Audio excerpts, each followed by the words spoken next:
Okay. What's going on, everybody? My name is Mang. Today we're going to be looking at Adventurer Conqueror King System Imperial Imprint, also known as Axe 2,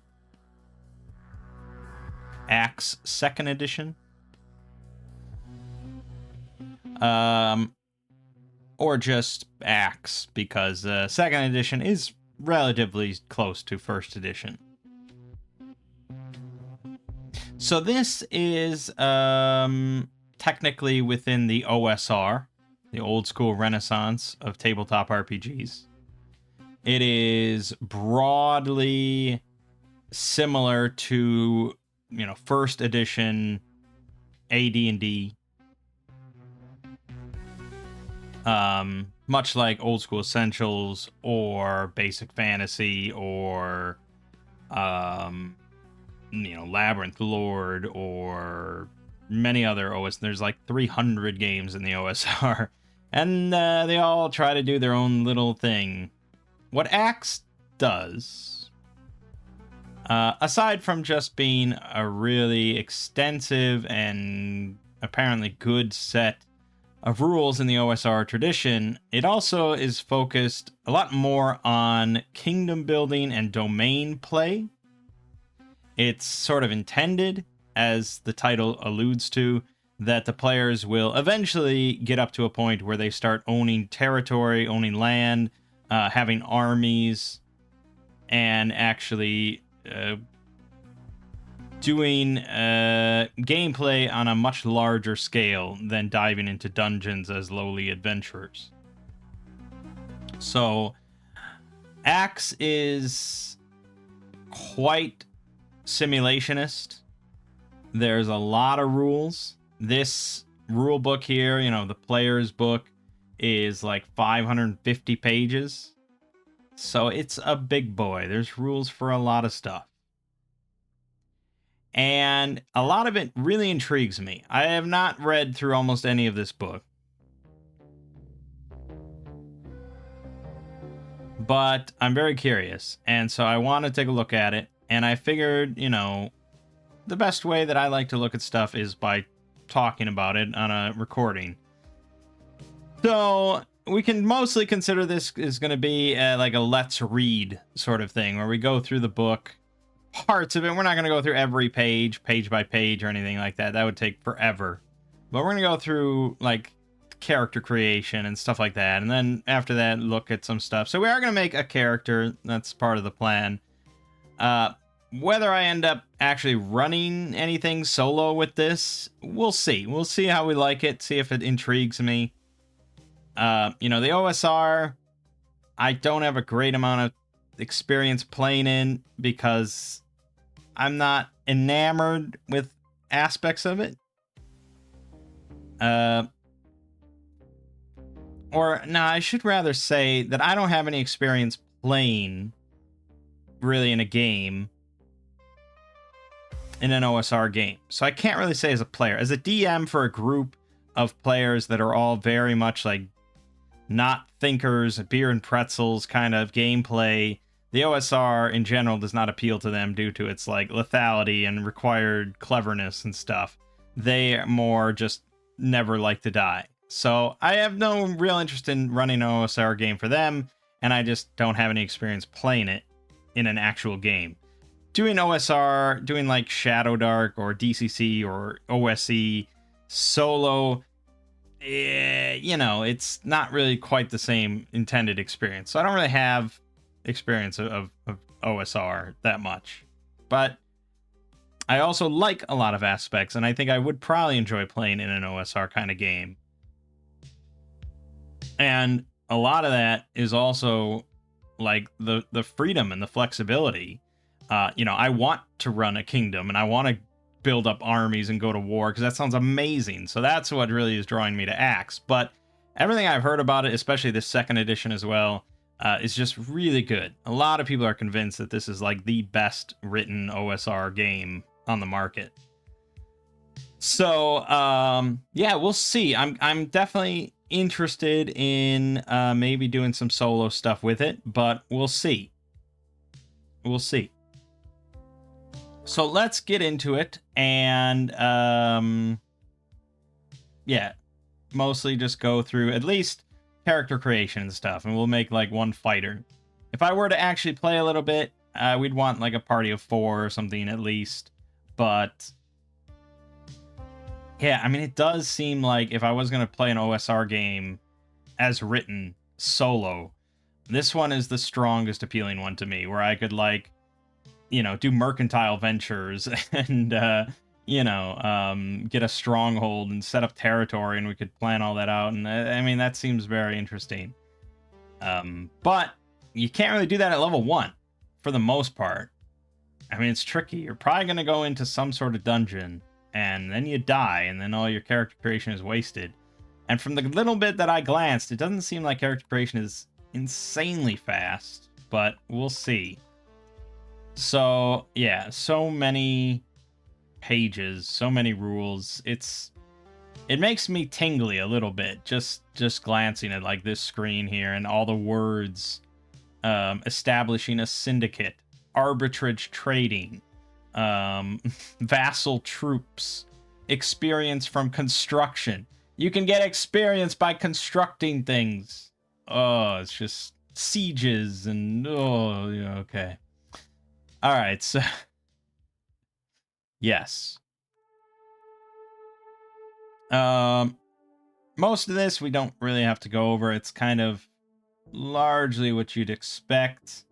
But we should mention a couple things that are relatively unique to Axe. So characters have attributes, obviously. They have a class, obviously. They have class powers. That's kind of interesting. And they have proficiencies. Now, this is not like proficiencies from like 5th edition D&D. Proficiencies here are more akin to like feats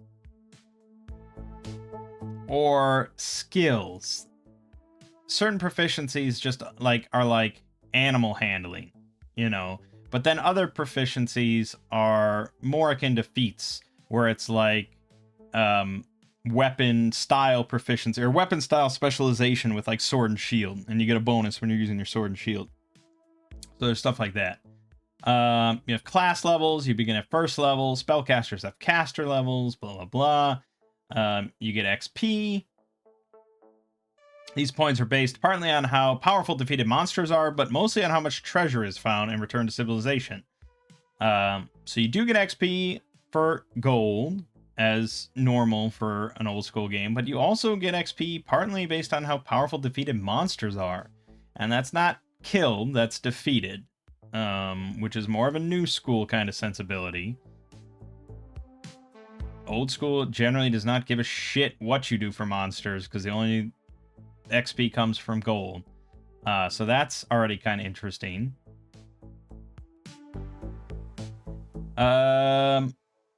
Early in their career, adventurers will delve into dungeons, blah blah blah,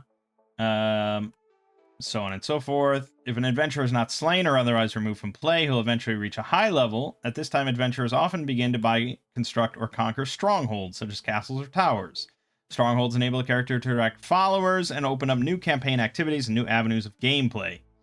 Some types enable adventurers to establish criminal syndicates, monster-filled dungeons, or hidden fastnesses. Others types enable adventurers to establish domains over which they exert sovereign control. With careful play, an adventurer may establish or conquer multiple domains and ultimately establish himself as ruler of a realm. Becoming the ruler of a vast realm is the ultimate goal of many adventurers in Axe campaigns. Yes, so that's all good. And it goes over dice. These are all pretty much normal concepts. Not too much there.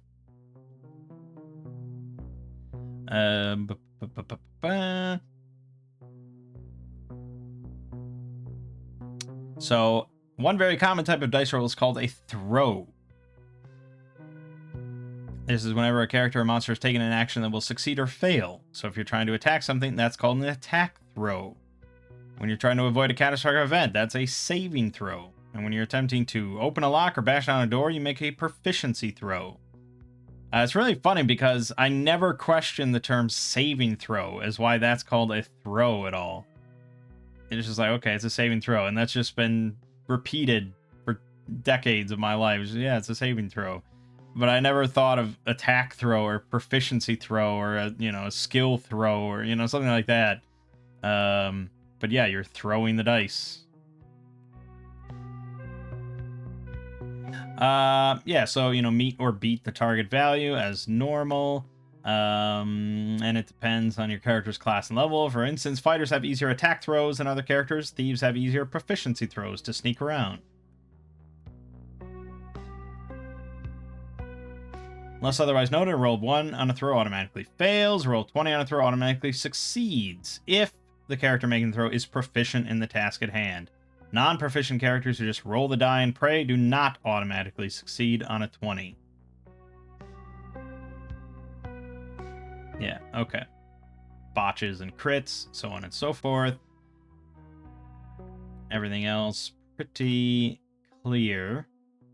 There's a lot of icons for different damage types. Various terms, but most of this is what you'd kind of expect. Strength, int, will instead of wisdom. Dex, con, charisma. Yeah, creating a character.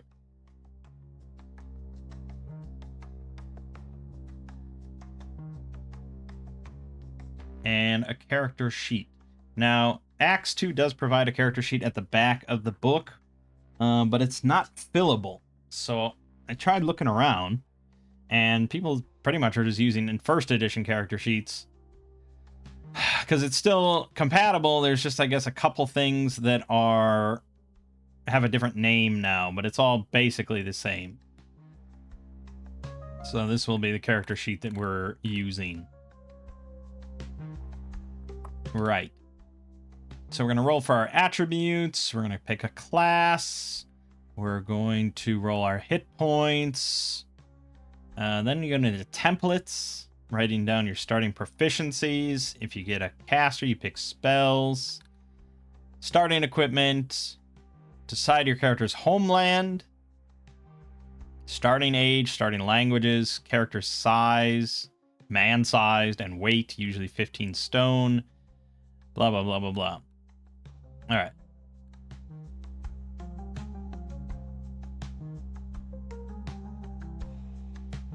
At the start of play, each player generates 5 characters and selects 1 primary and 2 backup characters. The remaining 2 are given to the judge, who uses NPCs to populate the campaign setting. That's interesting.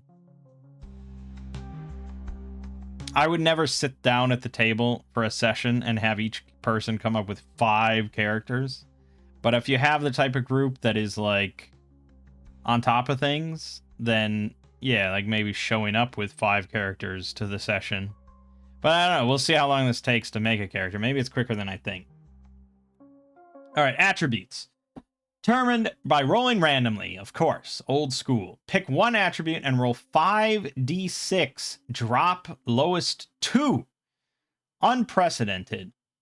I've never heard of it because it's like, that seems very powerful. But it's only for 1 attribute. If the number is less than 13, increase it to 13. Then you pick a second and third attribute, roll 4d6, drop low. If less than 9, increase to 9. And then straight 3d6 for each of the remaining 3.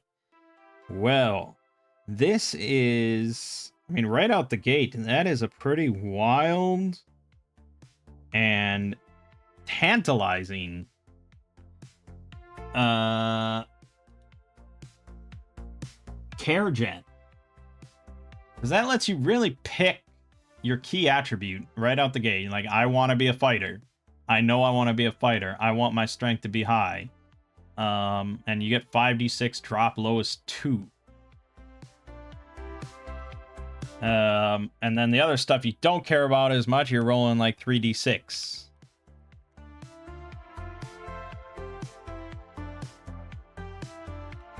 I like this a lot, actually. I think this is very interesting.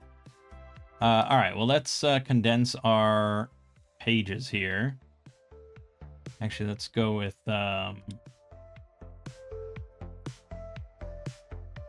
we just want to go with 1 sheet. There we go. Okay, so we're gonna go with one sheet. I've got our dice roller as usual.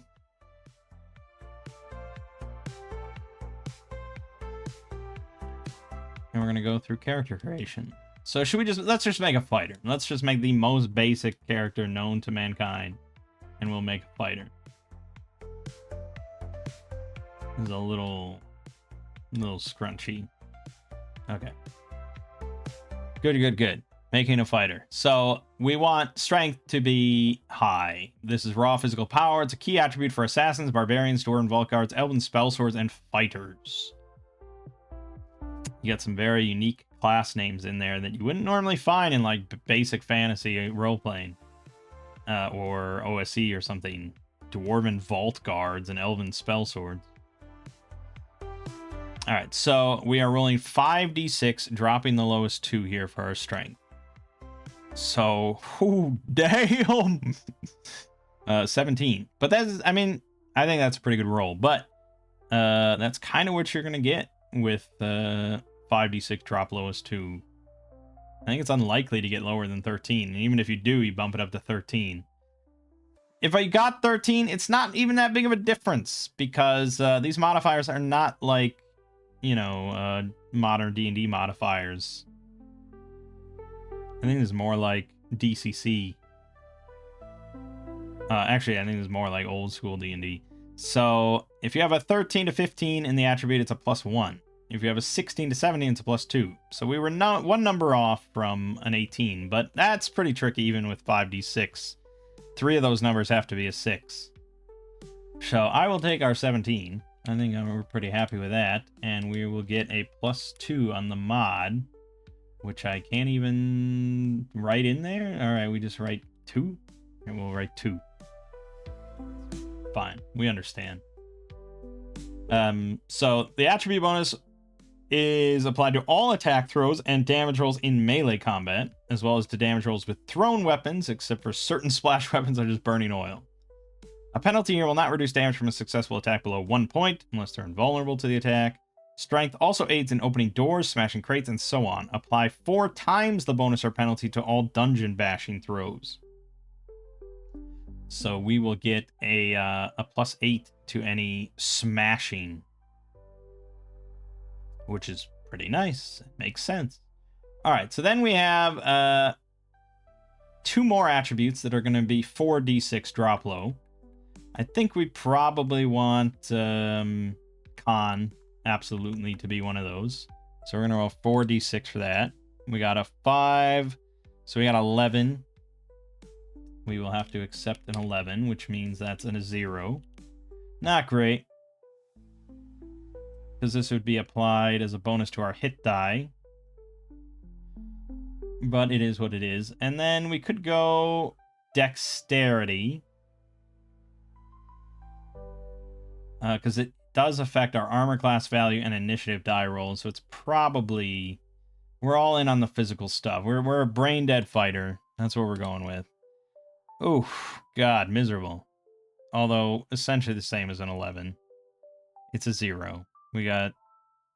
No, actually, that's a 2... That's 8. We got 8. So that's no good. That gets bumped up to 9. So no matter what, then you have a 0 mod if you get that shit. That was a very poor roll. Now the other 3, we just roll straight up 3d6, and then we have to accept it. So for intellect, we got a 12. All right. Still 0. For willpower, an 11. Also 0. And our charisma, 10. Very, very average numbers there. Okay, nothing exceptional. But, again, like, you want your strength. You want whatever your one thing is to be really high, and you're going to get that for the most part. So, not an amazing character, but it's better than 3d6 down the line, which is what it normally is. All right, that's it. So if we glance at the other attributes here, intellect, learning ability, critical thinking, obviously mages and things like that. It's added to the number of general proficiencies your character begins play with, and the number of languages you're able to learn to read and write.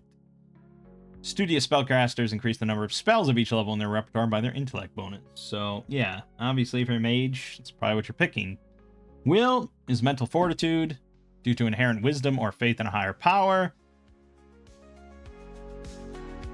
Crusaders, craft priests, priestesses, shamans, and blade dancers, interestingly. Will bonus or penalty applies to all saving throws. So on and so forth. Charisma, obviously, we know what charisma does. Key attribute for bards, priestesses, and venturers. It applied to all of your characters' reaction rolls. So that means that, you encounter a creature, like an intelligent creature, and you interact with it before, or, as part of the initial reaction, when the DM rolls the reaction roll to how they react to you. Your charisma bonus is applied to that, or it's penalized because of your bad charisma. Also determines the maximum number of henchmen you can employ and modifies their morale and loyalty. Number of henchmen you can hire is equal to 4 plus your bonus or penalty. So somewhere between 1 to 7. The average morale of any such henchman will vary with their equipment and experience. Average loyalty will be 0, modified by the bonus or penalty. So yeah, if you are really just uncharismatic, lacking all charisma, you can get one henchman, but he's not going to be loyal to you, and he's not really going to like you. Whereas if you are just, the Riz machine, 7 henchmen, but, that's probably going to be bards and the merchant class, venturers. All right. Now we must choose a class. We begin with first level. Each class has one or more key attributes. You have to have an attribute of at least 9 in the key attributes in order to choose the class. So, yes, not every character can be any class, but again, that's the whole point of picking that thing. It's to sort of guarantee that, because even the ones you do 4d6 on are going to be at least 9, so you'll be fine. If your key attribute is high enough, you'll receive a bonus to XP earned during play. So if our key attribute is 16 to 18, you get plus 10% XP. It's not guaranteed that every character is going to have that, so it is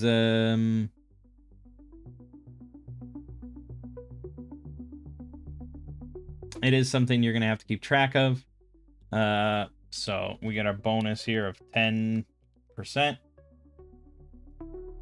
And yeah, that's another thing that is very foreign, I think, to modern players, that is just inherent in most old school games.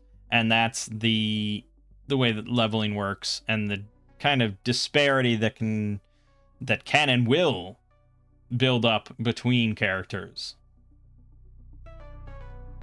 So in old school D&D, characters would level at different rates. Characters would get XP at different rates, as you can see. Characters would have different thresholds of XP needed to level up. Characters would have different max levels available to them, and that is in this game as well, I saw. Although it's not as... It's mostly just like the non-human classes that have restrictions there. And then, although I guess that's mostly how it was back in the old days. And if you die, if your character dies, you start at level 1. And so you might be a level 1 character traveling with a group of level 7 characters. And the idea is that you just have to be scrappy and try and just get treasure and survive. And then you will level up much faster than them because your thresholds are much lower at lower levels. And you'll catch up relatively soon. But yeah, I again, I've never experienced that in play. It sounds awful, but it also sounds kind of interesting. I don't know. I mean, there must be some appeal to it because people are still playing that way. But it just sounds so foreign to me, I guess. All right, combat characteristics. Combat proficiencies and combat progression. Each class has a set of combat proficiencies which determine what weapons and armor you can use. Class can be proficient in all heavy, medium, light, or very light armor. Some classes are not proficient in any armor at all. Very light armor weighs 1 stone or less. Light is 2 stone, medium is 3 to 4 stone, heavy is 5 stone or more. A stone, again, is also... I think of it as a very old school term, but I'm pretty sure it's still utilized in, like, the UK and stuff. Its conversion to pounds is, I guess, kind of murky. I don't know. But I believe axe translates it to 10 pounds. So, light armor weighs 20 pounds. Heavy armor can weigh 50 pounds or more, basically. But yeah, stones. A class can be proficient in all weapons. Most classes, however, are limited in their proficiency. Class can be proficient in all missile weapons, all tiny, small, and medium melee weapons, and or all large melee weapons. Be proficient in all types of axes, all types of bludgeons, crossbows, bows, spears, polearms, swords, daggers. A class can be proficient in a list of specific weapons, often those which are traditional to their class or race. For weapons that can be thrown, weapon proficiency includes the ability to use as a missile weapon. All characters are considered proficient when throwing bottles, flasks, rocks, sticks, and torches. There are 5 styles of fighting: missile weapon, single weapon, dual weapon, two-handed weapon, weapon, and shield. It's all pretty self-explanatory. All classes are proficient in the single weapon and missile weapon styles, which are mandatory when creating a class. Using the Axe class building rules. Yes, the whole section of rules about making new classes. The other 3 fighting styles are optional. Some classes have proficiency in 1 or more, some don't. Blah, blah, blah. Fighting style proficiency is distinct from weapon proficiency, and both are required to avoid the non-proficiency penalty. What is the penalty? Basically, you roll as a 0-level fighter if you are equipped with a non-proficient weapon or armor.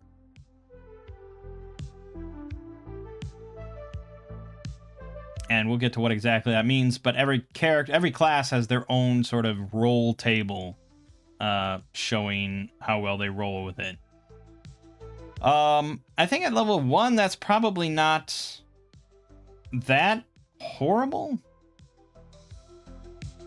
But you also receive no bonus on your attack throws or armor class from attributes, cannot use any of your class powers, and do not gain XP from adventures in which they were so equipped. So, yeah, in general, avoid it. In general, avoid it, obviously.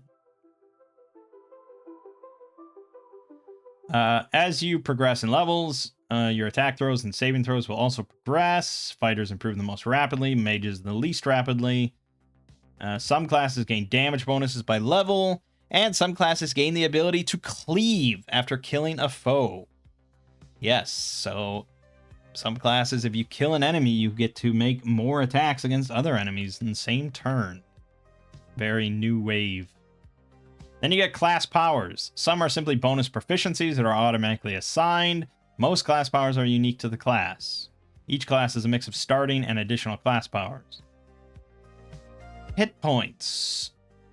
Pretty clear. When a character is brought down to 0 or fewer hit points, he is incapacitated and possibly dead. Also very new wave, and not old school. So you roll with your hit die, and if you roll 4 or less, treat the result as a 4, and then add your con bonus or penalty. Also, again, a little new wave there. That's a default rule. That's not an optional rule. That's the default one. So, yeah, by default, no character, unless you have a 3 constitution, is having 1 hit point. After you level up, you get an additional hit die, and then you re-roll all your hit dice to determine your new hit points. And if for some reason that result is less than your current one, you just gain 1 hit point. That's a pretty standard old school rule, I think. Once you reach 10th level, however, you no longer gain hit dice, or add your con bonus or penalty, you simply gain additional hit points. But you do keep re-rolling your hit dice as it is to determine your new hit point total. So eventually, that's going to increase. It increases, no matter what.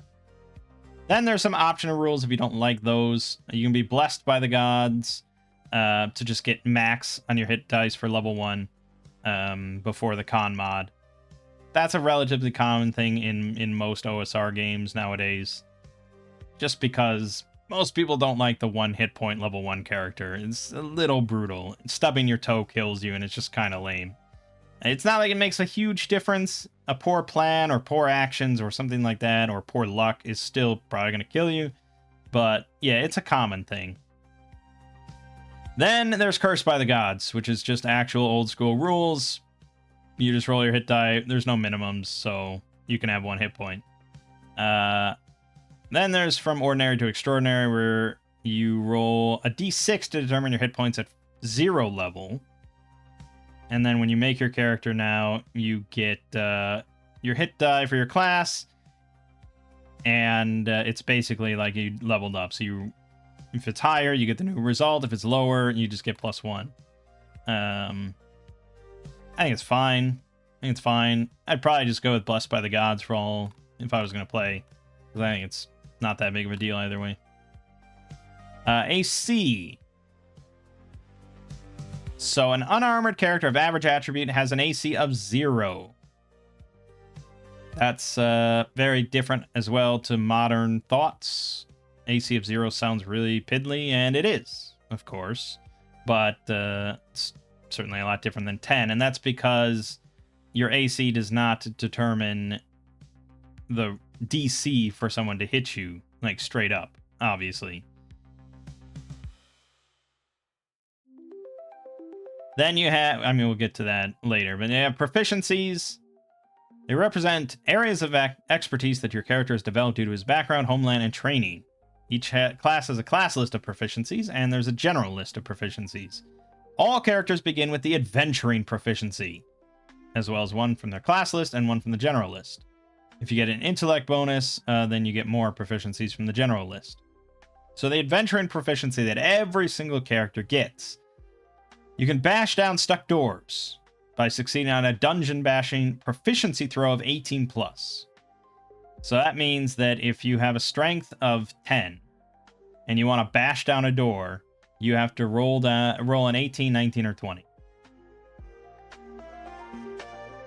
Climbing easy to scale obstacles such as ropes or branchy trees. It's a climbing proficiency throw of 8+. Methodically searching for concealed traps, secret doors, buried treasure, and other hidden features by spending 10 minutes and succeeding on a searching proficiency throw. 18+. Disarming traps. Spend 1 turn succeeding on trap breaking proficiency throw of 18+. Pause and listen for noises by spending 1 round and succeeding on a listening proficiency throw of 18+. So yeah, listening and hearing something is a 15% chance at level 1. Seems pretty rough, but that's because some characters are better at that, as you'll see. So these are all just the default things, and the only one that's modified right out the gate is dungeon bashing by your strength bonus or penalty. So for climbing, we're at an 8. Dungeon bashing is for us a 10. Listening is 18, searching 18, trap breaking 18. Speed and encumbrance. So speed is broken up into 4 things. Your exploration speed. So this is cautious exploration of a dangerous location. That's unencumbered at 120 feet per 10 minutes. Combat speed, obviously, that's in combat. Unencumbered at 40 feet per round. Running speed. This is the fastest pace you can maintain in combat, 120 feet per round. And expedition speed, so this is like overland travel speed, 24 miles per day unencumbered. This is all modified by, obviously, your encumbrance, which is how much equipment and treasure your character is carrying. It's pretty important to keep track of this, and it's measured in stones. Historically, a stone varied from 8 to 14 pounds, depending on what was being measured, but we assume a 10-pound weight. It's purposefully left abstract to represent an amalgam of weight, bulk, and general portability. A typical item, like a sword, weighs 1/6 of a stone. A typical man-sized creature weighs 15 stone, which represents anything from 120 to 210 pounds. The maximum encumbrance any man-sized character can carry is 20 stone plus his strength modifier. Yes. So that's all fine, and we'll get to what our encumbrance is once we get all our gear on. And that's what this is all about, calculating your encumbrance. So, armor, 1 stone per point of AC. Shield is 1 stone per shield. Typical items are 1 stone per 6 items. So it's not like insanely like, yes, we're going to track everything down to the ounce and make sure, it's not that kind of game. A lot of things are simplified just for the purpose of entertainment and usability and stuff. So yeah, typical items, 1 stone per 6. Heavy items, though, might just be 1 stone by themselves or more. And treasure, 1 stone per 1,000 coins or gems. Pretty simple. And so I'm sure if we go to the equipment list, everything's going to have a weight on it. But there's going to be many, many, many things in game that you just have to decide how many stone they are.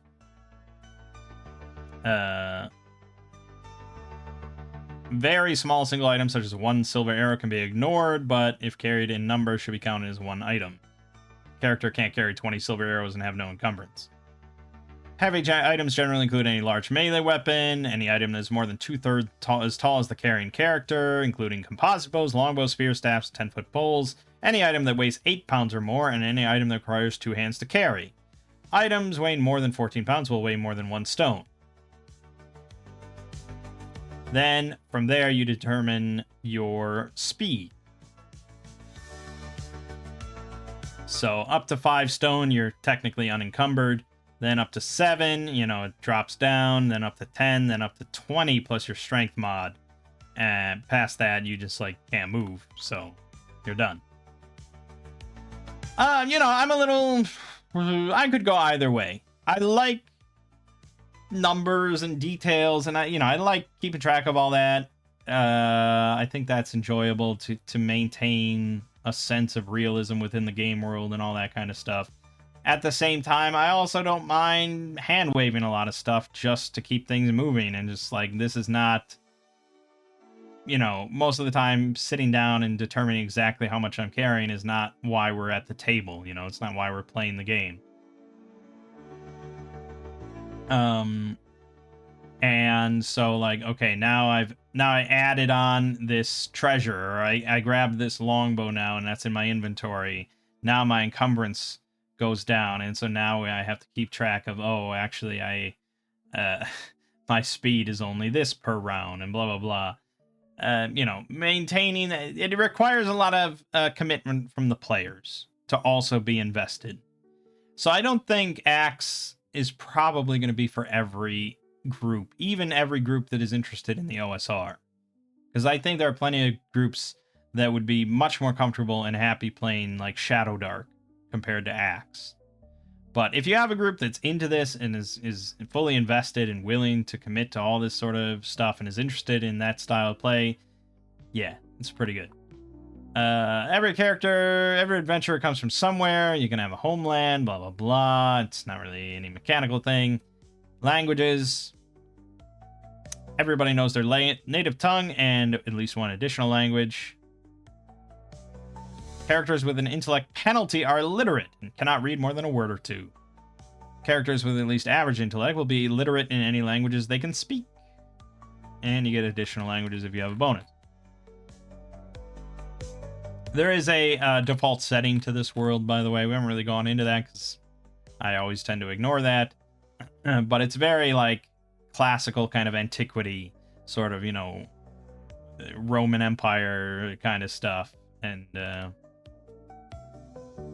Assassin's Creed Odyssey kind of flavor of stuff, compared to the traditional medieval Dark Ages D&D sort of style. It's fine. It's different, and that means I don't know much about running a game in that kind of setting. So I would tend to avoid it just because I'm not that familiar with it, and my players I would never run this for anyone, so it doesn't really matter. Your starting age. Roll on the character's starting age table. Has no immediate effect on the character, but An axe campaign can span many game years, during which adventurers can grow old and die. And some monsters of magic can cause premature aging and death. So you can die from old age. Important to keep in mind.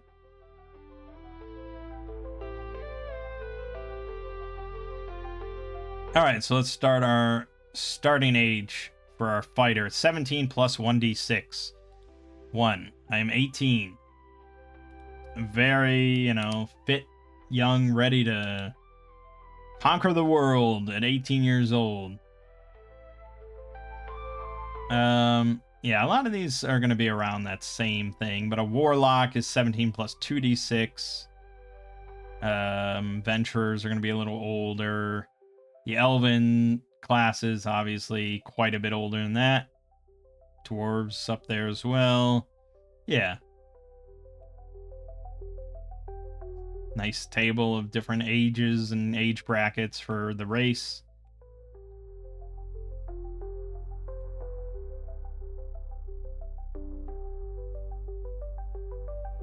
So once you hit...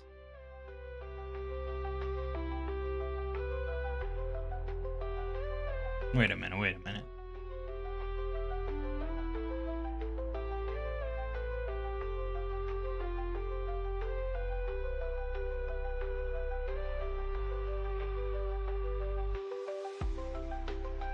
No, okay. Because for an adult human...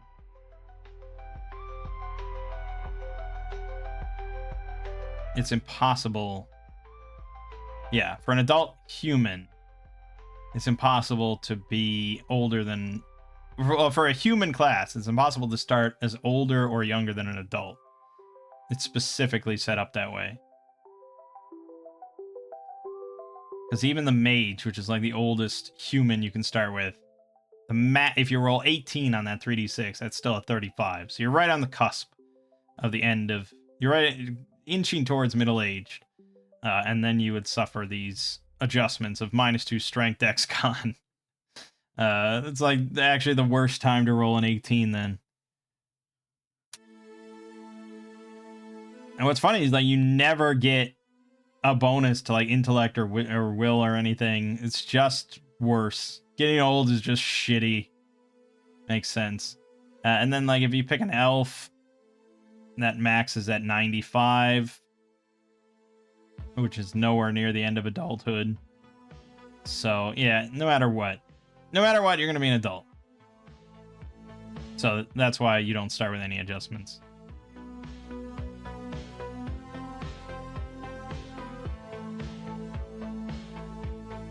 Okay. Anyways, your size and weight. All playable races in this book are man-sized.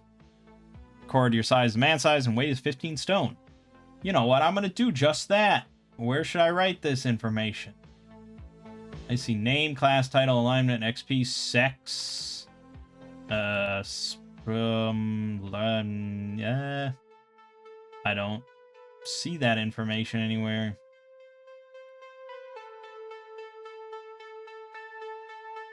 No, I guess it's not that important because everyone has the same number, so why would you bother writing it down? Okay, fine, I guess. Your alignment. Oh, look at that. There's alignment in the game. Lawful, neutral, chaotic.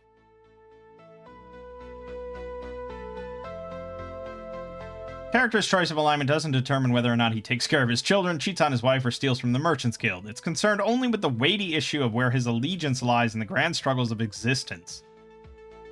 To have an alignment of lawful or chaotic is to have chosen a side in this perpetual struggle. Many people choosing no side are neutral, although it is important to remember that most neutrals still want the protection of law even though they are not willing to die for it. To paraphrase George Orwell, neutral humans sleep peaceably in their beds at night only because lawful heroes stand ready to do violence on their behalf. Yes. Human vices such as greed, lust, and vanity are widespread and common even in lawful societies, but chaotic societies are characterized by their monstrous vices. Genocide, human sacrifice, wanton destruction, cannibalism, and so on. Evil is all too human in every civilization, but chaos is something both less and more than human. Really? Chaotic beings actively seek to destroy civil society. Chaotic characters are often madmen or cultists of forgotten chthonic gods. Okay, so they're making it very clear, like, please don't pick chaotic characters if the rest of your group is, you know, lawful. It's just not meant to work out. These are, I mean, that sentence right there, actively seek to destroy civil society. That's not like chaotic neutral where it's just like, yeah, I'm out for myself and I don't really care about others. This is active malice towards law and order. So, yeah. Neutral beings generally enjoy the benefits of law and civilization, but it's not something they directly fight for. They tend to focus on their own ends, whether that's family, fame, fortune, pleasure, or power. A neutral farmer tends his crops and pays his taxes, whether to the patriarch or the Lich King. Yeah. Lawful beings, however, believe that civilization is worth fighting for. Civilization must be defended against those who would destroy it. They tend to see wars among civilizations as aiding the cause of chaos. So they seek peace among lawful civilizations where possible. However, they're not pacifists, nor are they necessarily altruists. Most would think something was wrong with a hero who turned down fame and fortune. Chests of gold, magnificent weapons, comely consorts, and grants of land are, after all, the rightful rewards for great deeds of valor on behalf of law. Yeah, okay. So most characters, probably, most campaigns, lawful or neutral. Unless the whole group is chaotic, and that can work, and that can be fun. But, yeah. For our guy, we'll be pretty standard good guy fighter, man. So we'll be lawful. Alright, then, we get into some more rules. I don't know how this is part of character creation exactly. But okay. So, adventuring parties. Generally composed of a diverse array of classes and activities, ranging from going on adventures to constructing buildings to running domains to performing magical research. Activities are divided into dedicated activities, ancillary activities, and incidental activities. And that's 8 hours to perform, 1 hour to perform, or no time at all, virtually no time at all. Each game day, an adventurer can undertake 1 dedicated activity and 4 ancillary, or perform up to 12 ancillary. You can perform any reasonable number of incidental activities. Okay.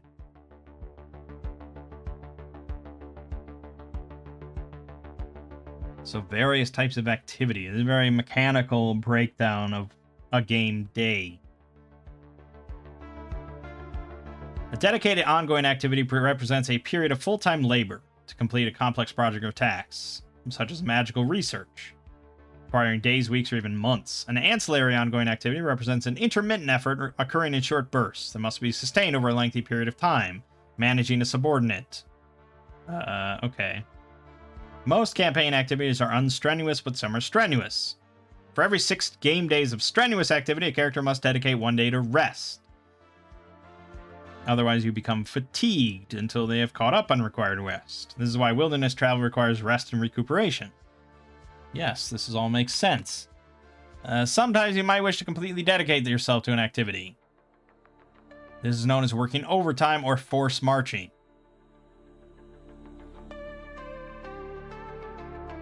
Force marching or working overtime on a strenuous activity counts as 6 days of strenuous activity immediately requiring rest.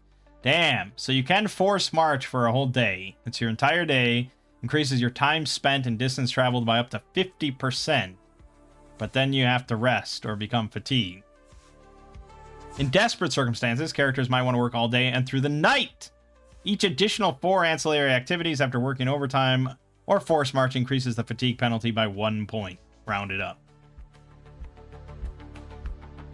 The activity rules are implicitly present in all aspects of play. For instance, delving a dungeon requires an ancillary activity for every 6 turns of exploration. Traveling at expedition speed requires making travel the party's dedicated activity. Foraging for food is an ancillary activity, so it can be done on the same day dedicated to wilderness travel, but hunting is a dedicated activity, so it cannot.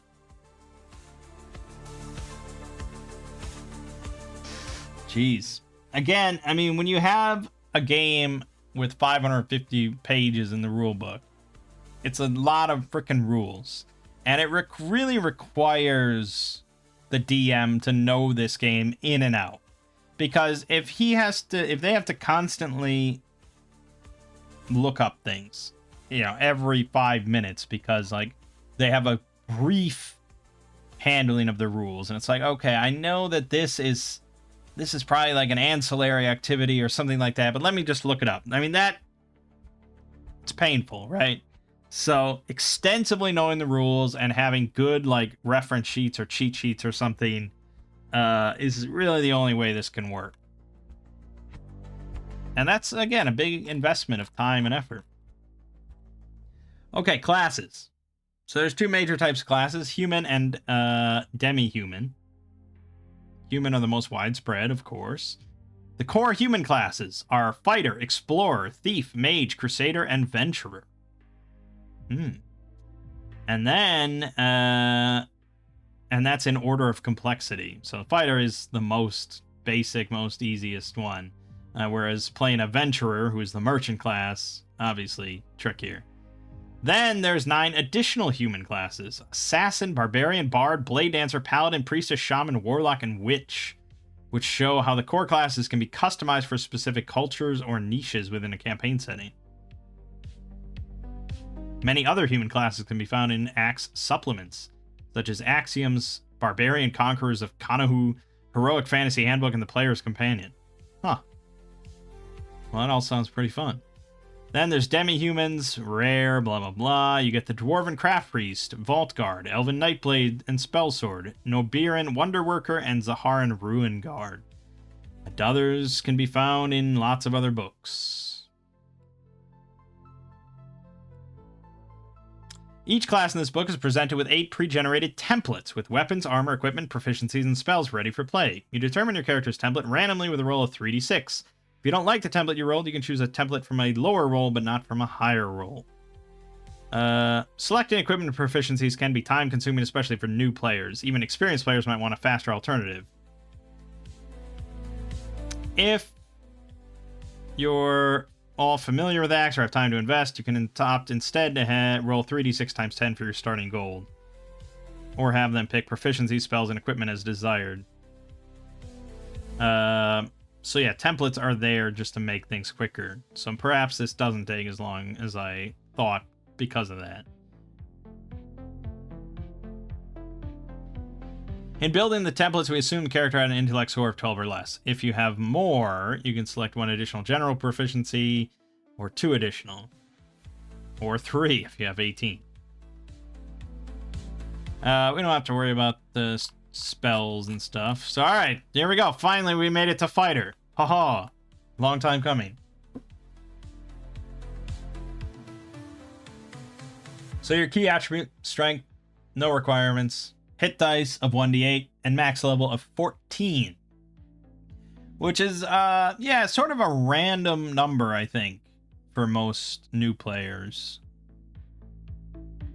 Why 14 of all numbers? Compared to 20 or 30, as they might be more familiar with. But yeah, that's how it was. So, experts in the arts of combat and war. No other class is as broadly trained in the arts of combat. Fighters have weapon proficiency with all weapons, armor proficiency with all armor, and fighting style proficiency with all 3 optional styles: dual weapon, two-handed, and weapon and shield. They can do it all, baby! And combat progression, they advance in attack throws and saving throws by 2 points every 3 levels. Increase base damage roll from successful missile and melee attacks by +1 at first level, and another one at 3, 6, 9, and 12. They can cleave after killing a foe a maximum of once per round per class level. So yes, 10th level fighter can potentially kill like 11 things in one round, which seems kind of crazy. But yeah, it's meant that you're pretty fucking powerful at that point, and you can just cut through lesser dudes. I don't know, it almost becomes like Dynasty Warriors or something, where you are just a force to be reckoned with on a battlefield, which is pretty cool. At the start of play, you get the class power Manual of Arms. You're highly experienced in military discipline, physical fitness, and weapon drill. You can automatically identify the battle standards, equipment, great captains, military slang, and rank insignia of your homeland. You can identify those of other realms with a throw of 11+. You can fight as a regular rather than irregular in formed and loose units. You can begin play as a member of the Legion, Mercenaries Guild, or other military organization at your judge's discretion. So, yeah, it's kind of funny. It's like, oh, a fighter gets a class power. It's probably going to be, you know, some, like, you know, you think of, like, DCC with, like, the Mighty Deeds of Arms or something, or, you know, like 4th edition D&D or something. They get loads of cool abilities and related to attacking or, you know, things like that. No, you get, you know how to do military drills, and you can recognize battle standards and insignia.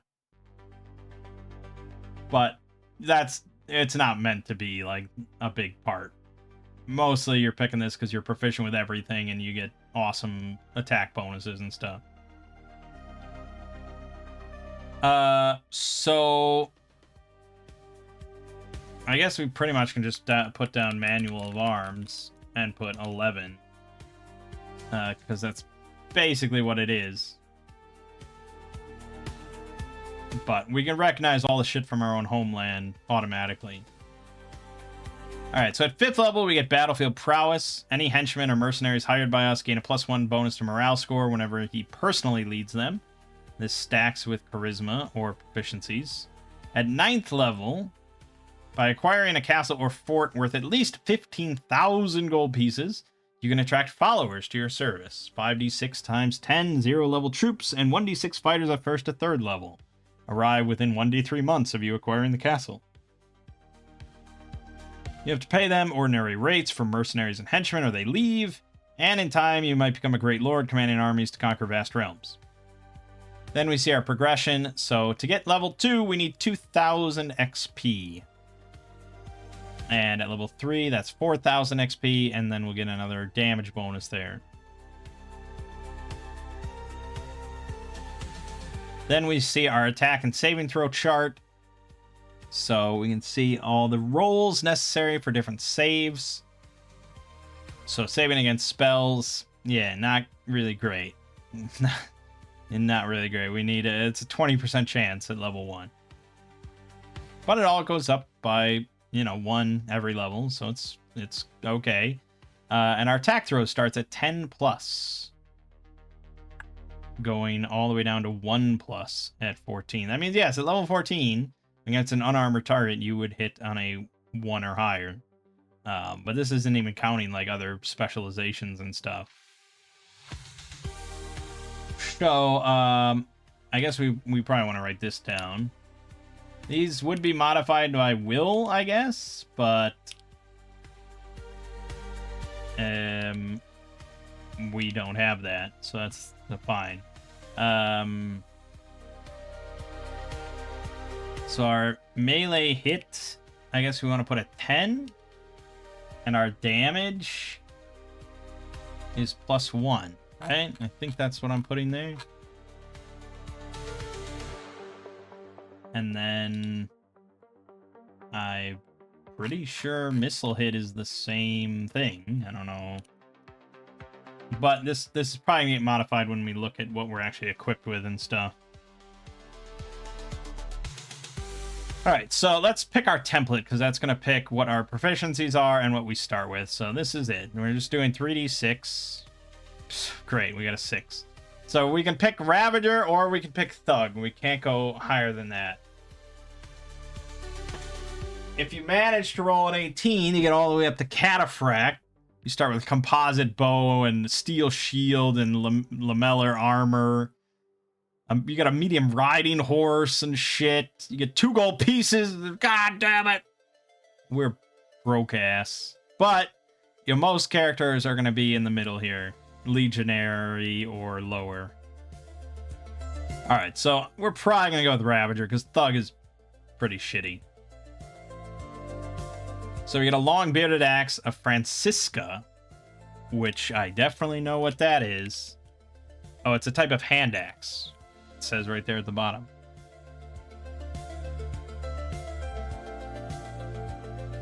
Oh yeah, sure enough, it is a type of hand axe. used during the early Middle Ages by the Franks. So we'd get a type of great axe and a type of hand axe. We get chainmail armor, a thick wool cloak, wool tunic and pants, a leather belt, low boots, belt pouch, small sack, water skin, 1 week iron rations. And your encumbrance is a total of 6 and 4/6 stones. The thug would get a short bow instead, which is potentially nice. Morning Star, scarred leather armor, wool tunic, get a backpack. I don't know. Thug's not terrible, and you get combat ferocity. But Ravager gets Berserker Gang and Endurance. And so there you can see all of the fighter proficiencies. Not all of these are unique to fighters. I would say most of them are not unique to fighters. Like acrobatics, alertness, swashbuckling, siege engineering, weapon finesse. This is not all going to be unique to fighters, obviously. Command. What are all these? Well, for that, we'd have to go to a different section entirely. We'd have to go to the proficiencies, go to proficiency description, and then it's in alphabetical order. So if we go to Berserker Gang. You can enter a Berserker Rage anytime you take a combat action. While in Rage, you gain a +2 bonus to attack throws in melee or with thrown weapons. You become immune to cowering, faltering, and frightened conditions, and never check morale. But you get a -2 penalty to AC and become limited in your tactics. You cannot conduct defensive movement to retreat or withdraw from an enemy within 5 feet, and cannot move in such a way that the distance between himself and the nearest visible threat would increase. So you can never move away from an enemy. You must advance 5 feet after cleaving if necessary to do so to engage an enemy, and you have sufficient movement. Once it is begun, a Berserker Rage cannot be ended until combat ends. And it's pretty, +2 to attack throws is pretty big early on. 10%, higher chance to hit. But -2 to AC, and you kind of have to just keep charging in. Combat ferocity was another one. Increases your max number of cleaves by 1. Okay. And then what was the other options there? So intimidation and endurance. Endurance. You do not need to rest every 6 turns of strenuous activity. You get a +4 bonus to paralysis saving throws to avoid becoming winded. You can undertake strenuous dedicated activities every day without becoming fatigued. You can work overtime or forced march for 1 day without becoming fatigued, plus 1 additional day for each point of constitution bonus.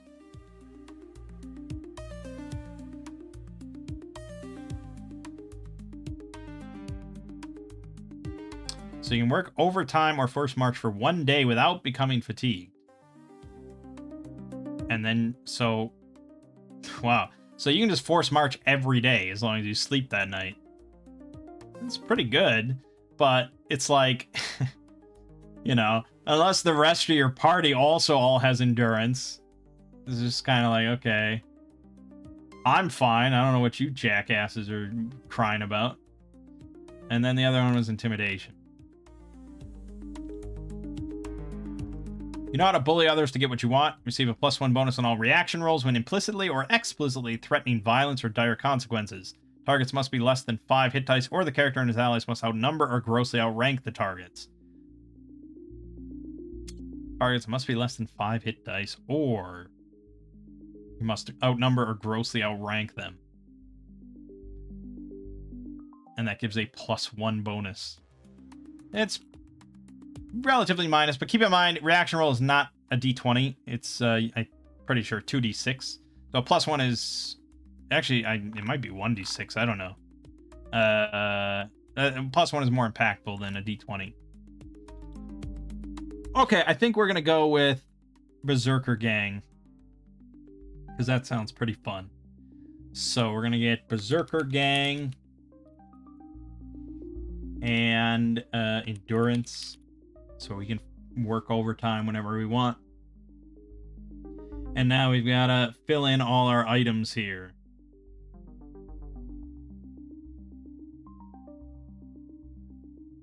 So it says it has a weapon thing here, but then it also has your hands.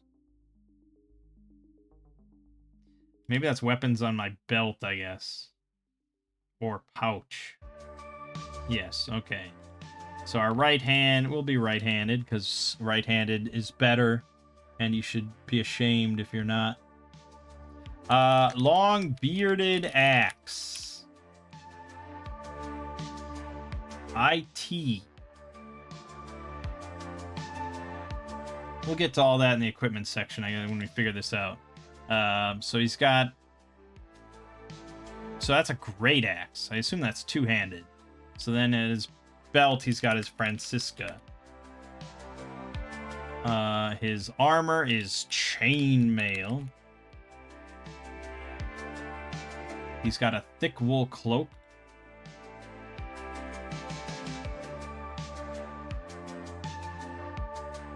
You think I'm putting that? I don't think I'm putting that on his back specifically. This is just worn miscellaneous. So thick wool cloak. I know how to spell. Wool. Why am I doing that? Wool tunic and pants. Fucking hell. Leather belt. And you gotta keep track of all this, I guess. Low boots. For me, this is a little much.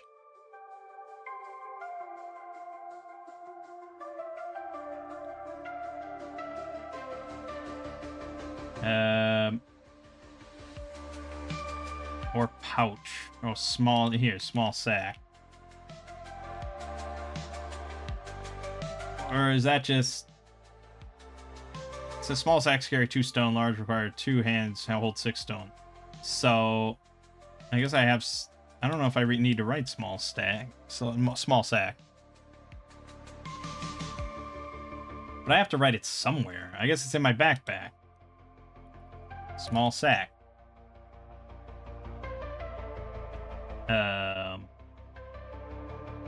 Yes, and then in the sack we can put, like, a water skin, I guess. And 1 week's iron rations. I guess. I suppose. We have no money whatsoever, and that's all we're carrying. We are, yeah, we're basically just ready to march into war, and that's it. We're ready to march into battle. Okay. And that's it. That's all what you need. Well, we still have to... No, that's it. That's it. That's it. So my fighter proficiency was Berserker Gang, and then my general proficiency was Endurance. We don't get any int bonus of anything, so that's it. Had we rolled even a 7 to get a Corsair, we would have gotten a bow, a scimitar, we would have gotten 50 feet of rope and a grappling hook and 4 gold pieces. But them's the breaks, baby. So let's briefly glance at the other classes. Not go into great detail here. You got the Explorer, Scouts, Settlers, and Surveyors. Obviously not built as much for combat, but pretty close.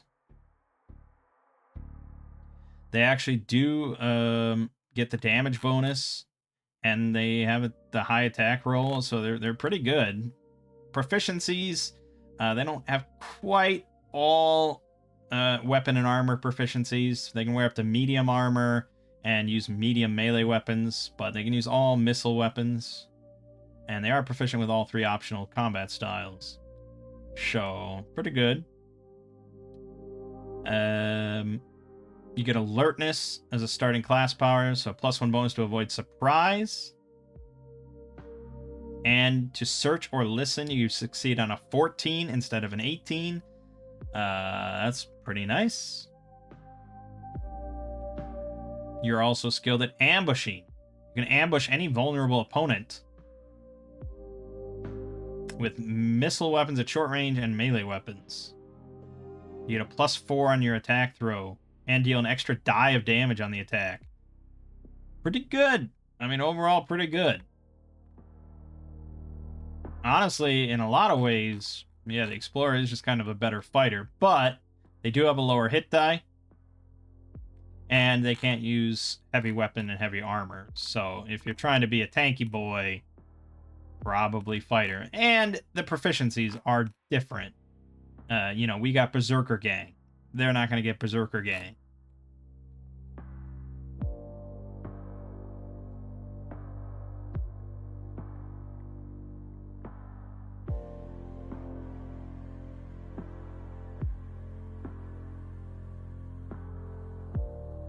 I like that. I mean, it lists all my fighter proficiencies here. Doesn't list explorer proficiencies anywhere. Oh, there it is. Whoops. There you go. Yeah, so obviously they have much different stuff. Beast friendship and climbing and elven bloodline without a trace. Stuff like that. But seems pretty solid. Yeah, we didn't pick our... we didn't roll our hit dice. I would pretty much always just do the max. That's how I would play. That's how I would run it if I was ever going to run this for any group. I would just do max because it just seems fine. Unless the group that I was running it for was like, no, we don't want that. We want to roll. In fact, I want to roll 1. Give me 1 health, please. I don't even want to roll. Just give me 1. You know, if they were like that, then okay. I mean, that's on you. If I were to roll, I'd get a 3. We'd bump up to a 4. I'd have 4. I don't want 4. I want 8. So we're going to go with 8. So, there you go. 8. Thief. Does thiefy stuff. Has a D4 hit dice. Pretty weak. So they're starting with 4 no matter what. They get backstabbing. So they don't get a damage bonus on all their attacks, but they can backstab vulnerable opponents. Same with the kind of ambush rules. And they get a +4 bonus to hit. And they deal an additional dive damage at first level. And then another dive damage at 5, 9, and 13. So at level 13, you're rolling +4 damage dice on a backstab. Which, again, can be with a missile weapon at short range. You know, it's very thiefy. It's very on brand. It's not one of those kind of games where it's like, you know, like Shadow the Weird Wizard, which is on the opposite end of the spectrum of power level and all that sort of stuff. It's like, yeah, you can play a rogue, but your rogue can be anything. You know, he's not necessarily a sneaky, climby, you know, sort of character. You can play a rogue and he can basically just be a wizard if you want. He's just kind of good at everything sort of thing. A jack of all trades sort of character.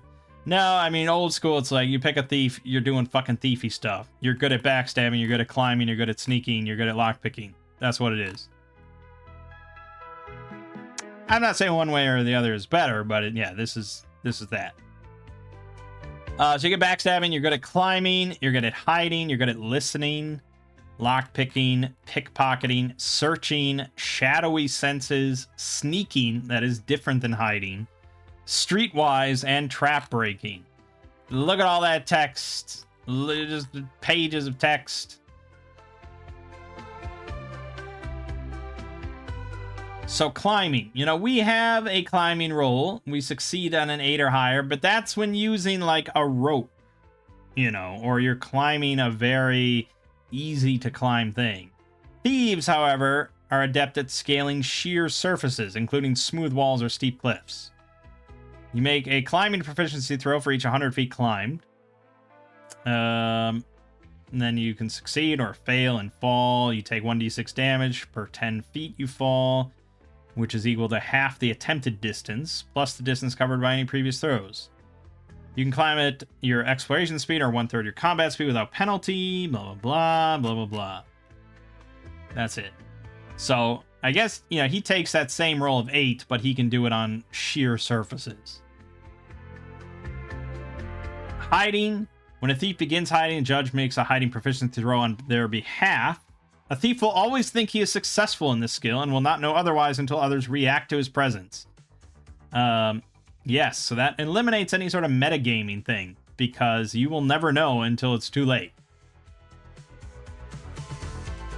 Because, yeah, it's like, if you make the roll, and you fail, and this is hiding, again, this is not sneaking, this is hiding in darkness, and just staying motionless. Okay. You're completely stationary in dim light or cover or something like, or darkness. So it's like, why would you think that you failed at any point? If you thought that you failed your hide, you would just like reposition. It wouldn't make any sense. So you're not even going to introduce that kind of metagaming. But you need something to determine how well you're hidden. And so I think it is best for the GM to do that on your behalf so you don't know. Yeah, I think that's pretty good. No creature can claim line of sight on a thief that is hidden from it, blah, blah, blah. If a hidden thief engages an unengaged opponent, the opponent cannot make a free-facing change.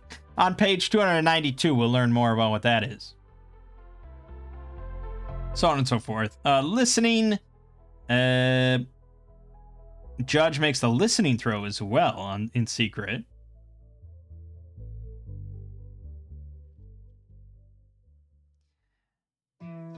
So this is if you're listening at a door, passageway, or intersection. Oh, okay. Oh, no. Okay, so they have their own skill chart here that I just skipped right over. So first of all, they also succeed on attack throw of 10 or higher. They have pretty similar saving throws, except that it's all a little bit better than the fighters. And then the thief skills, yeah, they succeed at level 1 on a climb of 6 or higher. 19 or 20 for hiding at level 1. Not very good. They're not too great at hiding. Listening 14 or higher, lockpicking 18 or higher, pickpocketing 17 or higher, searching 18 or higher, sneaking 17 or higher, trap breaking 18 or higher. Yeah, they're not really good at anything at level 1. They can attempt it, which is more than like a fighter could say. A fighter cannot really attempt at all to lockpick or pickpocket or something. I mean, a fighter, I guess, could attempt to pickpocket. Who are you to say that he can't try and reach his fingers into somebody's pocket? He's just going to get caught. I mean, it's guaranteed. Just the same as, like, if you or I tried to just reach into somebody's pocket and grab their wallet. Like, you're going to get noticed.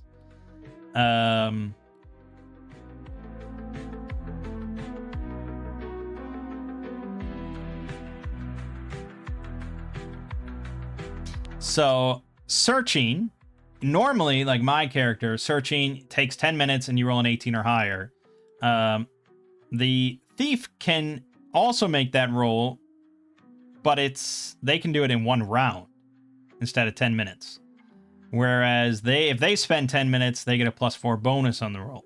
So they are better at searching. Shadowy senses. And this is like looking in dim light. Darkness and stuff like that. When moving at combat speed or exploration speed, you can see as if you were carrying a light source that sheds dim light in a 30-foot radius. It seems almost supernatural. Echolocation. However, shadowy senses cannot be used to discern colors, faces, markings, or flat images, or to read books, maps, or scrolls. Does not function if the thief is charging or running, if deafened, or if in an area of bright light, magical darkness, or magical silence. Because it counts as dim light, an opponent can hide from shadowy senses. Sneaking. Now this is moving while not being noticed. You can sneak at 1/2 combat speed without penalty. But if you go past that, it's -5, and if you run, it's a -10. Obviously, you are not succeeding at any of that shit at level 1. So again, the judge makes the roll on their behalf in secret, because the thief will always think he's successful on the skill until others react to his presence. When sneaking, the thief makes no noise when he moves, none whatsoever. Even alert creatures that make a successful listening throw will not hear a sound.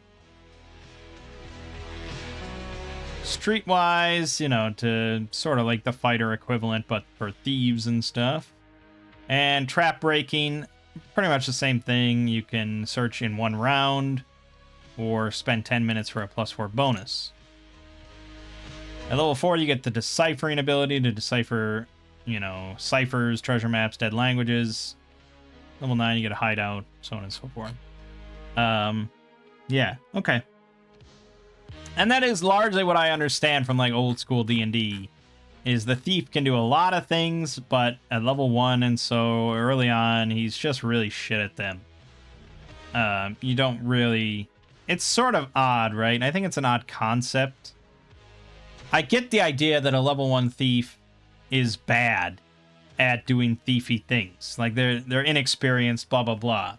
But what's odd is you could be a thief and never pickpocket a single thing and just loot a lot of treasure and get to level 10, and then suddenly you're just... You try to pickpocket for the first time in your life, and you're fucking amazing at it. You know, you're succeeding on a 4 or higher. It doesn't really make any sense. And it's a little odd because of a game like this that's so, like, simulationist and cares so much about, like, the cost of construction and how much you can make from arbitrage trading and all this simulationism. And it still adheres to this kind of nonsense from the olden days. You know, I don't know. It's a little weird, but I don't know. Mage, they do magey stuff. I don't even know if we want to get into this, but it's also kind of interesting. So you have to pick certain spells for your repertoire. And then you can only cast a certain number of spells from that repertoire per day. Mage's repertoire can include a number of spells up to the number and level of spells listed for his level, increased by his intellect bonus.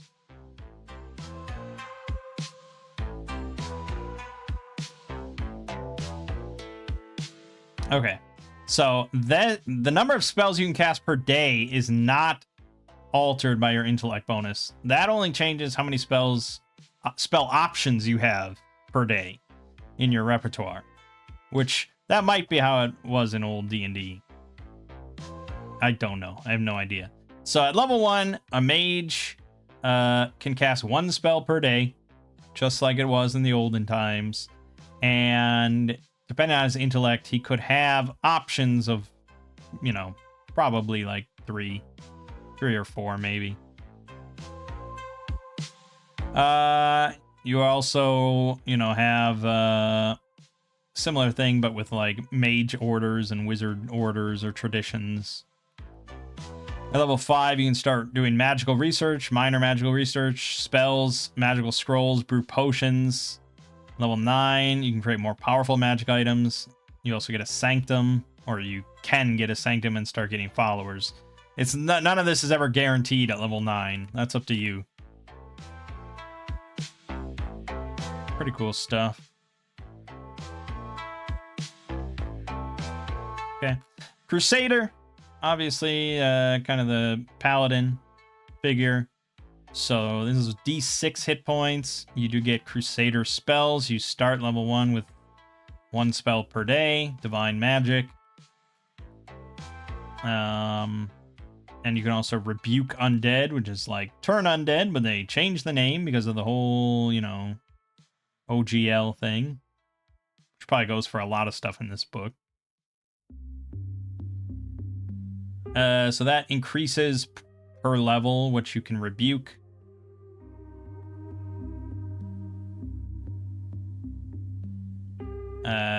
So at level 1, you rebuke skeletons on a 10 or higher, zombies 13 or higher, ghouls 16 or higher, white 19 or higher. And it goes up as you go. You can start rebuking wraiths, mummies, specters, vampires, and incarnations, which for lawful crusaders is demons. Chaotic crusaders can control demons and rebuke angels. And at a certain point, you just automatically succeed against certain types, or you automatically destroy certain types. So it, you know, a max level crusader just automatically destroys all of this shit. But when you do the rebuke, you roll 2d6, and that's the total number of hit dice that you affect.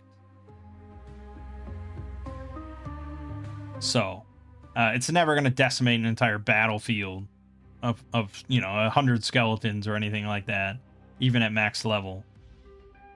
But yeah, I mean, it's obviously a pretty handy thing to have in a campaign that has undead. Rebuked undead become frightened for 1 turn, 10 rounds, during which they must flee from the Crusader at running speed or cower in terror. If he attacks rebuked undead in melee combat, the effect is broken. But he can use spells or missile weapons against them, and other characters can attack them in any fashion without breaking the effect. Destroyed undead are immediately turned to ash. Cool. He also gets minor magical research, and at 9th level, you can get a fortified church. But he does have a code of behavior. So if he doesn't uphold his code, he loses the ability to use spells and rebuke undead. So this is the default code. He has to display the holy symbol of his order somewhere on his person when in public. He must offer prayers to his deity at dawn for 1 hour. He must not use any weapons designed to shed blood, such as swords, axes, and arrows. He must obey the just laws of the empire and the lawful order of its rightful authorities. And he must not use his divine magic for unlawful or chaotic purposes.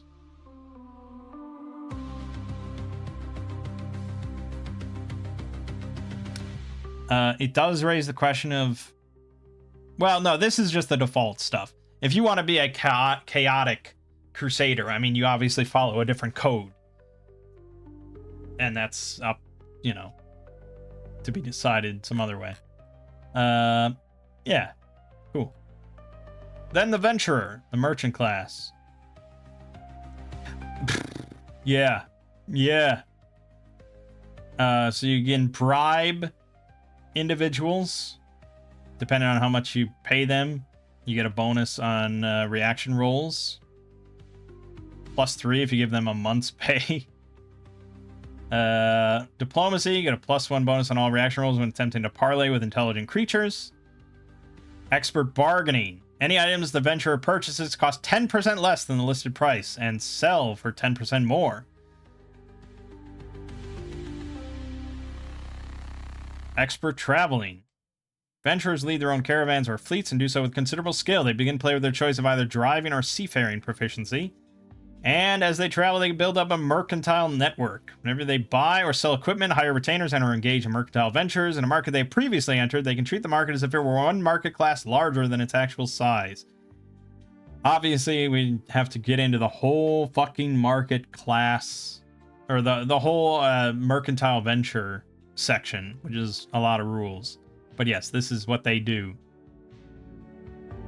They're multilingual. They can get a bonus on pathfighting to avoid getting lost. You can also force... Whenever you get a friendly reaction on the table, you can force every creature, allied or enemy, within 30 feet to make surprise rolls at a -3 penalty by treacherously attacking any creature that fails to roll surprised for the first round of combat. If the Venturer has some way of secretly signaling to his party, such as signaling proficiency, or has planned the treachery to occur in advance, party does not have to make the surprise roll.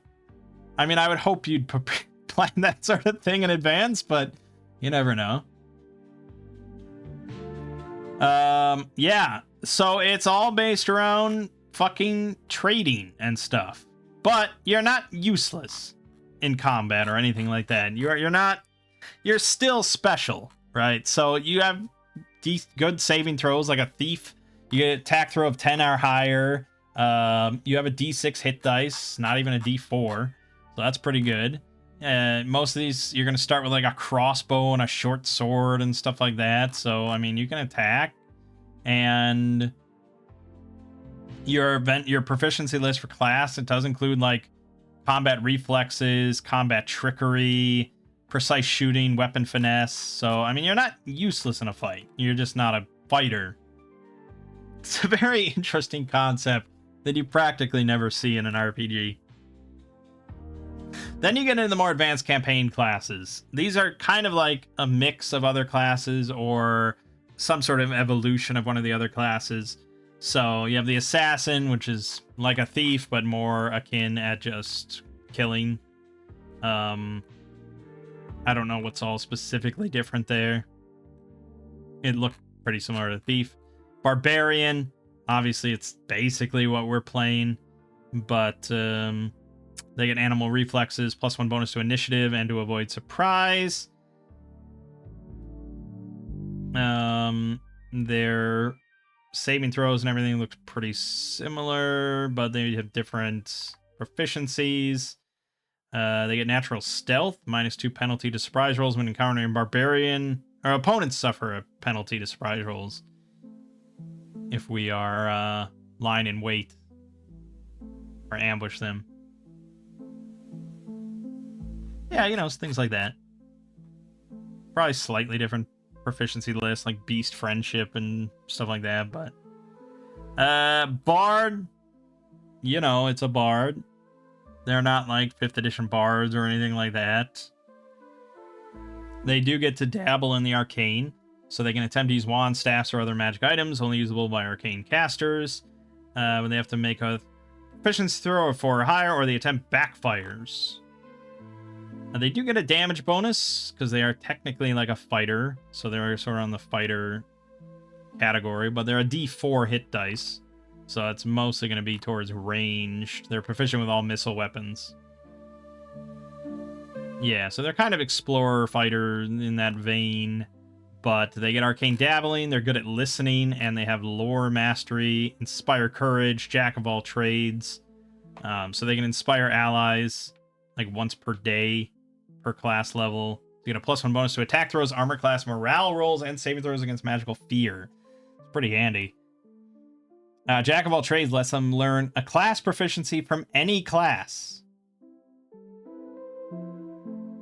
or a thief skill except for backstab, adventurer class power except mercantile network, or other class power approved by the judge excluding spellcasting powers. So yeah, they can pick up a lot of different things to really be flexible. Yeah, it's certainly interesting. I don't mind it at all. I don't mind it at all. Blade Dancer. Yeah. Uh-huh. Yeah. Yes. Graceful Fighting. Wearing light armor, very light armor, or no armor. Chainmail bikini. And carrying low encumbrance. +1 bonus to initiative, +1 to armor class. That increases at later levels. Blah, blah, blah. They get Divine Magic. So they start with a spell level 1. So they're an offshoot of the Crusader then. Oh, you can apply Will modifier instead of Strength modifier on any damage roll affected by Strength. Stack Will. Good saving throws. And yeah, their key attributes are Will and Dexterity. And they get Weapon Finesse right out the gate. So they use Dex instead of Strength on melee attack throws. Okay, so if you want to be a Crusader, but you want to be a woman that's very dexterous and kind of agile and stuff like that, there you go, Blade Dancer. Paladin. Slightly different than the Crusader. They do get the D8 hit dice. They get the melee damage bonus. They get an aura of protection for themselves, so it's a bonus to AC and saving throws against attacks made by evil creatures. They get Lay on Hands. Restores 2 hit points per XP level. They get Manual of Arms from Fighter. They get mostly the Fighter chart there.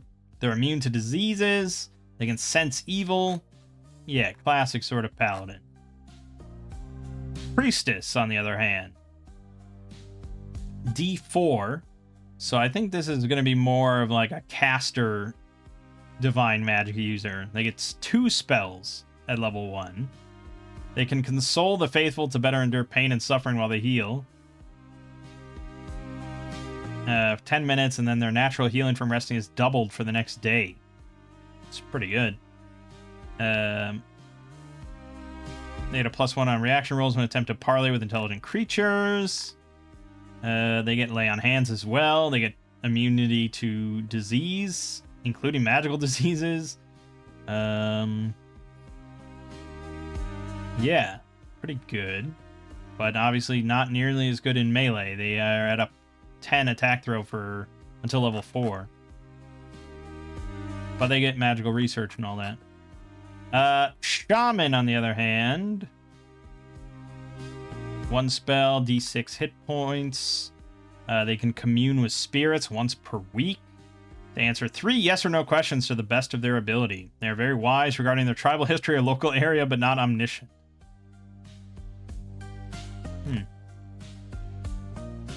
Once per week.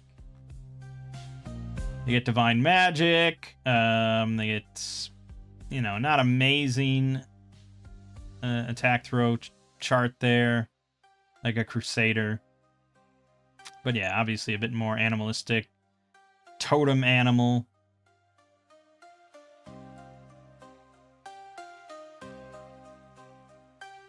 And then there's, you get a totem benefit. So you...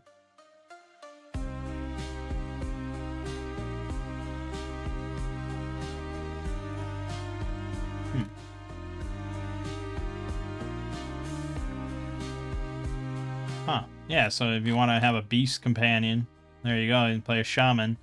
So you can have a bear companion that has the Berserker Gang. Well, actually, it gives you Berserker Gang if you want to do that. It's got an AC of 3, 4 hit dice. Does 3 attacks, doing 1d3, 1d3, 1d6, and a bear hug. Really, you just get this at level 1? You have to have at least 9 in the totem animal's key attribute. But still, you get a fucking bear you can talk to and gives you a fighter proficiency and shit. It's pretty sweet. That's pretty sweet. If the totem animal is ever killed, shaman must save versus death or instantly take damage equal to the totem animal's max total hit points. Well, that is a downside of having your bear at level 1 rush in. You will likely instantly die if he dies. But if you survive, he'll come back when you gain a level. Huh. So, I mean, this is like, it's an involved class, right? This is not like, I don't know. I'm trying to think of any knowledge I have of like first edition AD&D and like what the various classes get. But this seems pretty involved. At 3rd level, you get a spiritual ritual. You get minor magical research. You get shape changing at 5th level. I mean, this is definitely more of a modern style class. So the game is not afraid to have more kind of advanced classes like that with a lot of abilities and bonuses and stuff, depending on what you want to play. Because the fighter, obviously, very simple. Warlock, and we're spending so much time just going over this, but it's interesting. So what do you want? What do you want from me? Warlock gets arcane magic, blah blah blah. They also get a repertoire. Seems pretty similar. No armor proficiency. Oh, they got a dark path, demonology, necromancy, transmogrification. And you are familiar with the forbidden secrets of the occult. Okay, so look at, again, look at this. This is all very, like, modern.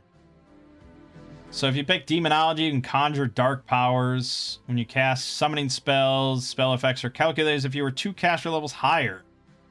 This makes them harder to dispel. Blah, blah, blah, blah, blah. Blah, blah, blah, blah, blah. 3rd level, you get theology. You gain 1 rank of the theology proficiency. 5th level, you can cast Conjure Hellion once per day.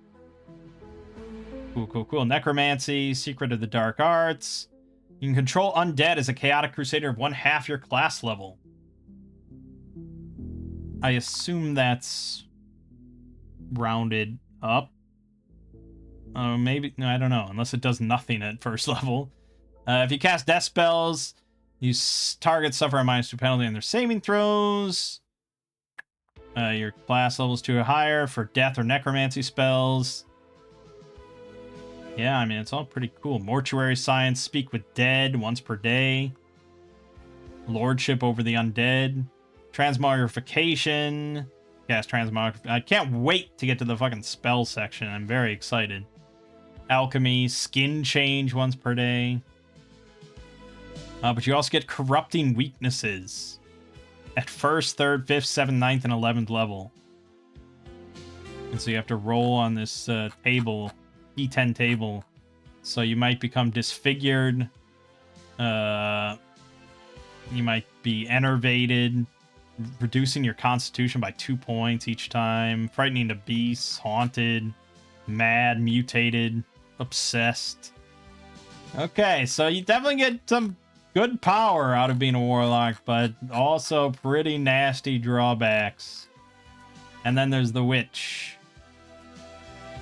2 spells at level 1. And this is divine. So it's divine spells, but they have a repertoire like mages do. And each witch belongs to a tradition. So there's Antiquarian, Chthonic, and Sylvan. Also, all witches can perform minor acts of hedge magic, useful in village life, such as alleviating cold symptoms, easing the pains of childbirth, driving away bedbugs from a mattress, removing mites and ticks from a creature, and so on. Each use takes 10 minutes. Well, that's certainly no prestidigitation, is it? You can brew potions, scribe scrolls, you get a witch's cottage, blah, blah, blah. The Antiquarian witch gets traditional medicine for using healing herbs and stuff like that. Healing arts at 3rd level, second sight at 5th level. Chthonic witch gets bedazzling glamour.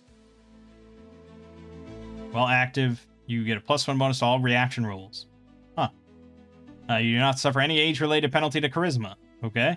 And permanent wounds or side effects that otherwise would cause a penalty to reaction rolls are ignored. Well, the glamour is active. The witch radiates magic. Level 3, you get the seduction proficiency. 5th level, when casting enchantment spells, witch counts as having the quiet magic proficiency. At 7th level, you get evil eye, which is bestow curse once per week. Sylvan witch is a friend of birds and beasts. You can understand body language and vocalization of birds and beasts. Understanding simple messages the animals might be communicating, such as dangers nearby, you're unfamiliar and strange, or do not come closer regarding our den. 3rd level natural arts. 5th level close friend of birds and beasts. You can speak with beasts at will. If you ever roll friendly reactions while speaking with small cute animals such as songbirds, squirrels, and rabbits, the animals act as if bewitched in her presence. 7th level, the woodland home of the witch becomes a strange and magical place. Cast force enchantment once per week. But you do have a code of behavior. So at 1st level, you must light a candle and pray over it for 1 turn at noon at midnight. Oh, God. So it's just like every game day. It's like, is it noon yet?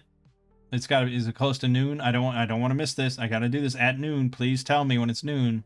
It's like, I'll tell you when it's noon. Don't worry. Oh, fuck. I forgot. It's like 3 o'clock now. I forgot to tell you it was noon. At midnight. You don't get to go to bed until after midnight every night. At 3rd level, though, you cannot lie.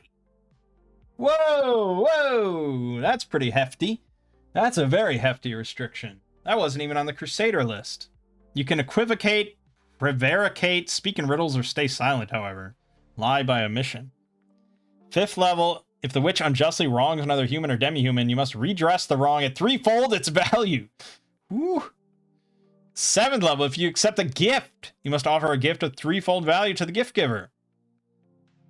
But at 9th level, if you suffer a personal wrong, you must exact retribution of 3-fold value. Oh, I like that.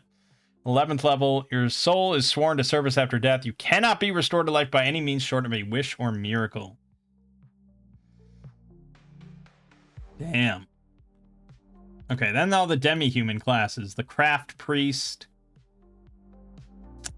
So you start being a master in a particular type of craft. You get rebuke undead. You get divine magic. You max out at 10th level, though. So this is when we start getting into those level caps that are before 14. So a Dwarven craft priest is going to max out 410,000 XP at level 10, right?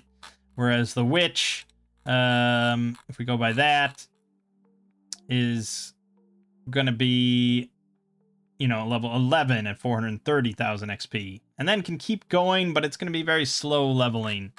And honestly, it's not like there's going to be a huge disparity in power between like a level 10 craft priest and a level 13 witch, you know, because again, old school D&D and stuff like that, it's all kind of nebulous. It's kind of up to the players and how they are. There's not just like a clear disparity in power, or there's not as clear of a disparity in power. Especially because you don't even get that much health as a bonus after level 10 and stuff like that.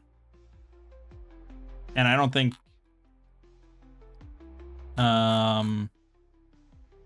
I mean, your saving throws are going to be going up a bit. You know, things like that. I mean, there is a difference. I'm not saying there's not a difference. I do think it's weird, you know, to have a system like that. And again, I would love to, like, you know, have a chat with someone. Like, have a chat with, like, the creator of this game. Is like, okay, you know, you're changing a lot of things with AD&D First Edition, you know, but why specifically are you keeping these, like, max levels for demi-humans, or, you know, some other things that I think are a little strange to just keep around, like the Thief and the way that system works with their skill. You know, I don't know. It's just kind of weird. The Vault Guard, obviously this is the more dwarf fighter. I'm playing a dwarf, but I want to be a fighter. You pick the Vault Guard. Pretty much as you'd expect, not a very complicated class. The Elven Nightblade. So this is, I want to be a thief, but I also want spells. You get to be the Nightblade. You don't start with any at level 1. Not till level 2 do you get some spells. But other than that, mostly a thief in all ways. Or an assassin, blah, blah, blah. Elven Spell Sword. This is much less sneaky. You want to be like Gandalf or something. You want to use arcane magic right out the get-go, but you also get a damage bonus on melee attacks and shit. You want to be a Gish. Probably pretty good class, I would imagine. Pretty potent stuff. Nobiran Wonder Worker. You get arcane magic, but you also get divine magic. Ho-ho! Insane! You just do whatever the fuck you want. Obviously not very good in melee or anything like that. Their attack throws are not very good at all. But yeah, if you want all the spells, there you go. And they get lay on hands. And immune to all forms of disease. But they have a code of behavior. They must always display their holy symbol. They must offer the prayers to their deity. They must use their gifts in the struggle against chaos and uphold law. And they can't use their divine magic for unlawful or chaotic purposes. So you're a little bit of a paladin, but hey, you also get fucking wizard spells. Then the Zaharan Rune Guard. Pretty badass looking. They are key in strength and int. But they have to have an int, will, and charisma of 9 each, at least. They're proficient with a whole bunch of all armor and a bunch of weapons. Good stuff. They have like the fighter table for attack throws, but like even better on the saving throws. They do get spells. They get arcane magic starting at level 2, and they can channel arcane energy through their melee weapons. So they can expend spell slots to increase damage of a hit.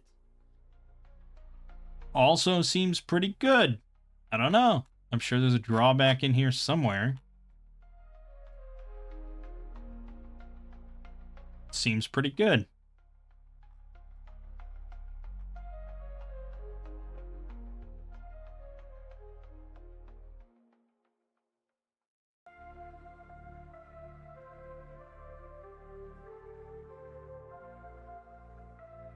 I don't know. It seems pretty good. The only drawback I really saw was here. If they, whenever a deceased Zaharan rolls on the tampering with mortality table, he suffers a penalty on his 1d20 roll of -1 per level of XP.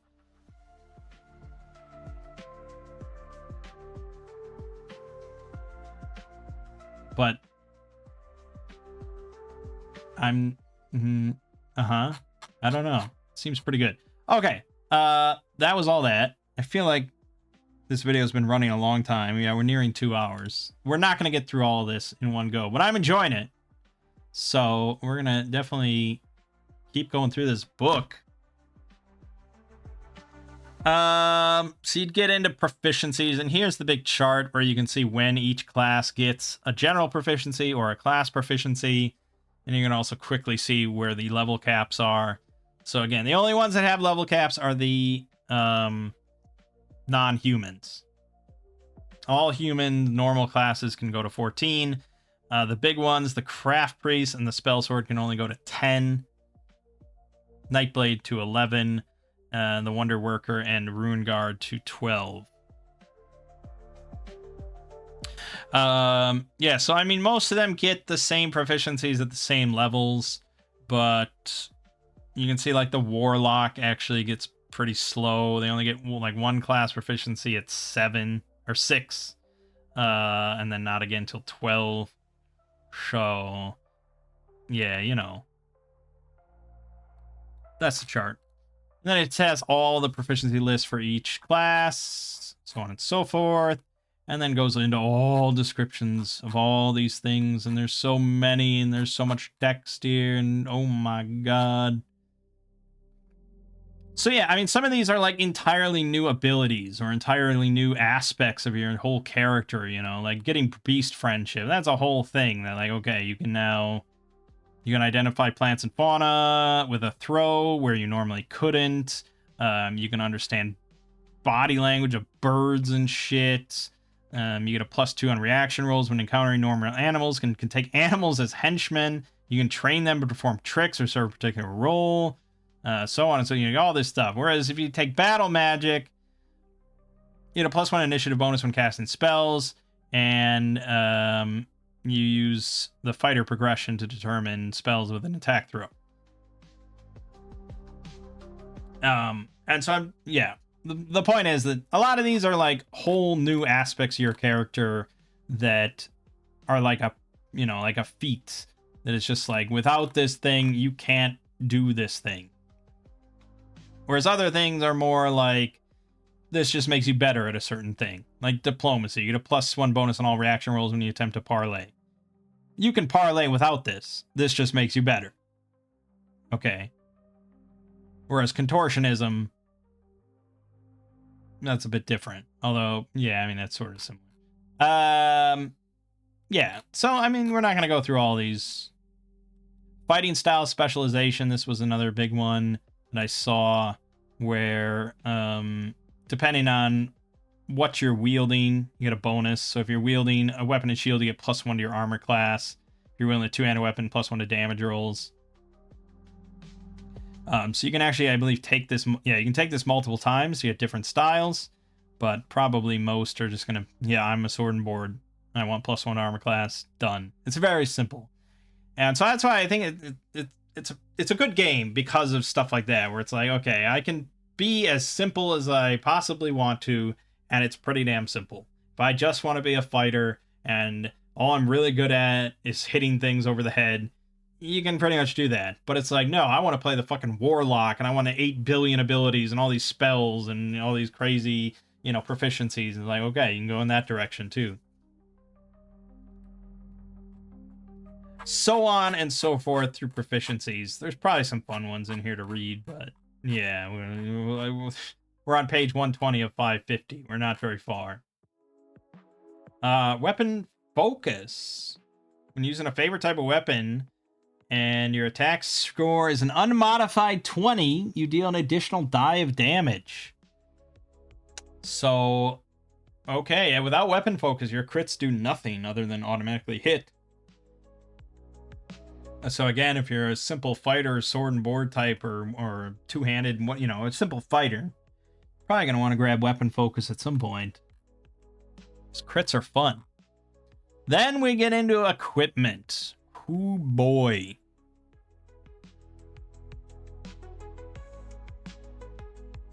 So money is actually pretty traditional here. 1 gold is 10 silver, 1 silver is 10 copper. And then they also have electrum, which is 5 silver, and platinum, which is 5 gold. We're given a standard of living chart here, which tells you basically the average monthly cost to sustain their lifestyle. So the bottom of the bottom peasant, horrible wretch, they need about a gold to 3 gold per month to survive. So a single gold piece is a good fucking amount to a peasant, for sure. It's enough to keep them alive for a month. Not necessarily happy or anything like that, but they're peasants. Whereas luxurious, like a prince, he's looking more at like 50,000 gold pieces for a month just to keep his level of comfort and happiness. And so it says here, a dragon's treasure hoard of 50,000 gold pieces might keep a village of peasants alive for decades, but merely covers a prince's monthly budget. Yeah, it's pretty nuts to think about, but yes, that is. So whenever you're thinking about money and, you're dealing with different scales of money and, up in the upper echelons and how much money they're spending every month into the economy and all that kind of stuff. Yeah, it's a lot. It's quite a lot. Okay, then we get into something that I find really fascinating, and I could definitely see just utilizing in other RPGs. And that's the equipment availability chart based on market class.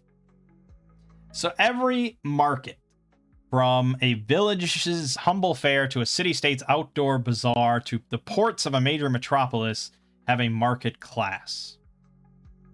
So class 1 is the biggest, the big, vast mercantile hubs with urban populations of 100,000 or more. That's class 1. And then down the line to the little tiny village of 12,000 inhabitants or less is class 6. And so this tells you, based on the price of the equipment or gear or, hireling or vehicle or whatever, anything, any object that can be purchased. Depending on the price of it, it determines how many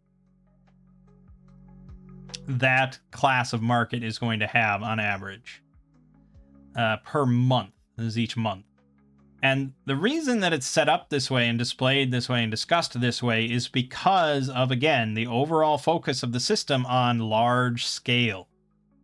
Because if you're setting up your stronghold and setting up your army and you have 800 men, you need to purchase, 800 cloaks and 800 shields and 800 spears and all this stuff to outfit your army. You might need 100 horses for your cavalry unit or something like that. And so the DM kind of needs to know then where they're shopping and how much is available in that market. So obviously you're not going to find 800 spears and shields in a small village. And that's obvious, yes. But say that you're in like a medium-sized town. How many spears are they likely to have? And that depends on, again, what you're buying. But say it's between 2 to 10 gold pieces. A class 3 market is going to have 35 of those per month. That's all they can really make. Now, that's per item. So you could go with 35 swords, 35 axes, 35 spears, so on and so forth. Or you could seek out a bigger market or multiple markets, and this might take you weeks or months to kind of accumulate all this. But that's, I think, good information. I think it's all logical, and I freaking love it. Again, I would use this in other systems. Most systems, you're not really thinking about large scale stuff. It's not really a focal point of the system in general. It's not intended to get to that point. But even on smaller scale stuff, it's like, yeah, I often have games that revolve around like a small village in a rural village. And it's kind of interesting to think of, okay, how many like little items might they have? How many swords might they have?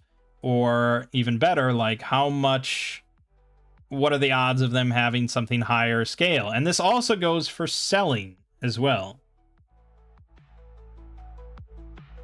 So how much they're willing to purchase from you or anything like that. So if you go into the rural village and you have a gem that's worth 15 gold, what are the odds that the merchant there or a merchant there is going to purchase it? And in a class 6, that's a 10% chance per month. In a class 5, it's a 25% chance. But if you go to a class 4, they'll take one of those off your hands per month. Things like that. I think it's great. I think it's really awesome, and I really like it. But I'm, a big nerd about all this stuff. All right, so here we have, one of the most important charts in any fantasy game. The general weapon list. So it's not insanely extensive. This is not like 5 pages of like every possible weapon that a character could use. And like every sort of like variant of a sword that has been existed throughout history or anything. A sword is a sword. A short sword is a short sword. I mean, they do differentiate it a decent amount. Knife, dagger, short sword, sword, two-handed sword. But going further than that is just kind of pointless. There's not enough fundamental difference to it. So the standard sword here is 1d6. I imagine 1d8 if you're two-handing it. It encumbers you 1/6 as a normal item. And it costs 10 gold pieces. That's it. It's not one of those systems that has loads of like weapon traits for all sorts of stuff. Like Shadow the Weird Wizard, the sword in there has like slashing and slow on it, and because that was all mechanical differences within the combat system. Here it's pretty simple, and that's because again, it's old school. You don't really need to mix it up that much, and a lot of the stuff is geared towards large scale play. So you're not going to think about 300 soldiers and how they're all using swords and they have the slashing trait and, blah, blah, blah. It's just, no, all we really need to know is how much damage it does on a roll. And then, of course, there's the type. So because many classes can't use all types of weapons, so you can only use like small melee or medium melee. You can't use large melee. So a lot of classes can't use two-handed swords or morning stars, great axes, things like that. So for our purposes, we have the type of great axe. So that's a large melee. It is 1 encumbrance, and it so our stone is 1. It. What do we think it is?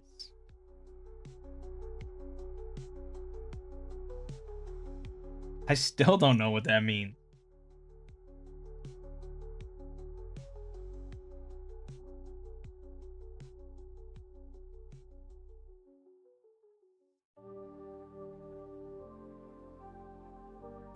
Yeah, I'm still not sure. But if we can write down weapon, long bearded axe. Our hit bonus is none. I don't think we have a hit. Oh no, we have +2. Right, we have okay, yeah, we have +2 because of our strength, and then damage is going to be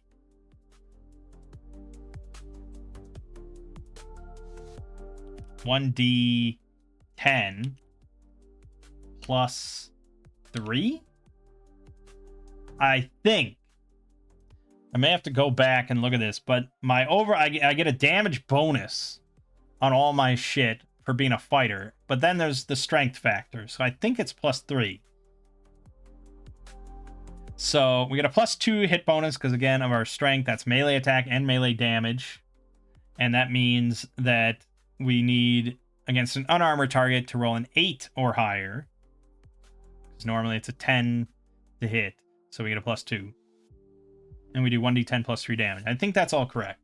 The range is melee, so it doesn't matter. The Francisca, however,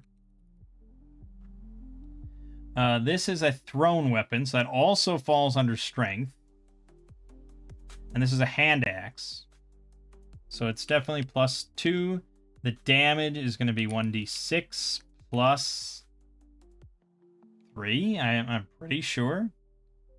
And then the range is 15, 30, and 45 for short, medium, and long range.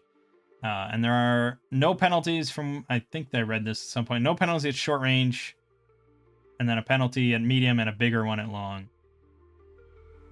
Okay. I think that's all correct. Not much else to say about the rest of this chart. Like, it's mostly pretty simple. There are some traits here, such as impact or mounted. Long is going to be you can attack with reach. Impact, you deal an additional die of impact damage when used in or against a charge. Pretty good. Long, if you can attack from the second rank a target that's engaged with an ally in the front rank.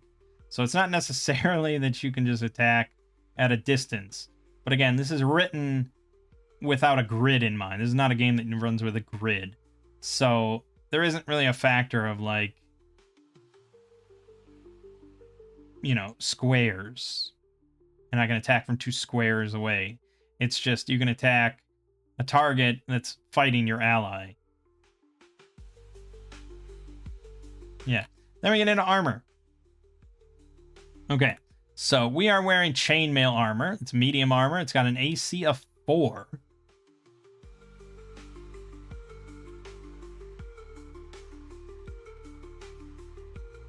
Zoom in real quick. I can't read what this text says. With shield, no shield, surprise. Okay. So no shield. Our AC is 4. I guess. We'll learn more specifically what that means. But I believe that's a penalty added to any dice rolls against us. I think that's how AC works, or armor works. Or that's added to the throw number that you need to hit. So if someone is normally a 10, for me it's a 14 they have to roll to hit me. The encumbrance for that, though, is 4. So it's a very encumbering armor, which is slowing me down quite a bit. I probably should have written somewhere what my overall encumbrance is. Hold on. We got a Ravager, so our encumbrance 646. There's no, just write it here.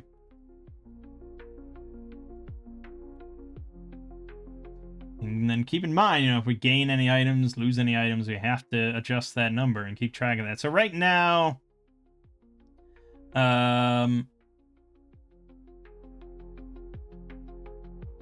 we are running off this line here. Greater than 5, but less than 7.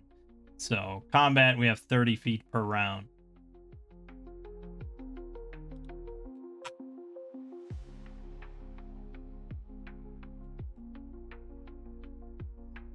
And that's it. And that chainmail armor normally costs 40 gold pieces. Longsword costs, or a sword costs 10. So, you know, it's still a decent enough start of equipment. It's just we don't have anything fun to buy. Here's all the adventuring equipment. Mostly the usual stuff you'd kind of expect. An odd kind of focus on all the different types of herbs that you can get. Various types of flags, earplugs, crutches, prosthesis, different types of saddle and tack, surgical saw, both large and small, different types of thieves' tools. Superior costs 1,600 gold pieces.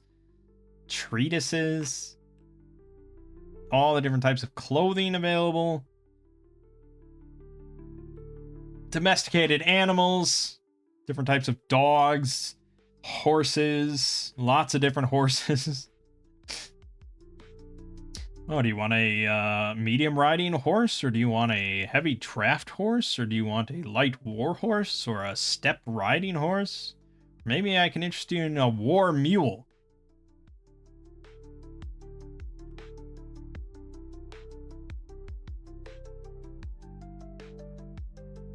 Then you get into foodstuffs. Again, I love this chart. I love every RPG should tell you how much a dozen eggs cost, or a pint of vinegar, or a pound of chicken. I mean, tell me this information, please. Then you have lodging, pretty simple.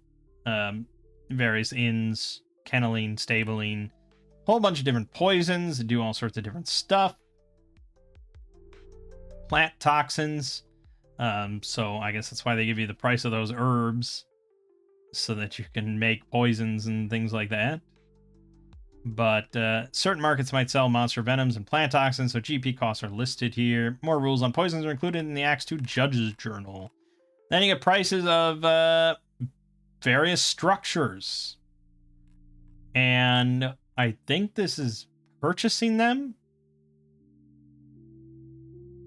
No, I don't know. This might be... I don't know if this is all construction cost or not. Who knows? Tells you how much HP it has structurally, the armor class, unit capacity for various things, subterranean structures, because you might need to know how much a mine shaft 60 feet deep and 10 feet in diameter, how much that costs. I'm not mocking. I think this is all very cool. Civic facilities, various statues you might want constructed. 250 tall marble statue costs 3.1 million gold pieces. Fantastic. If you're at that stage in the game, it's like, God damn. What are you getting up to? The cost of traps. How many games tell you the cost of various traps?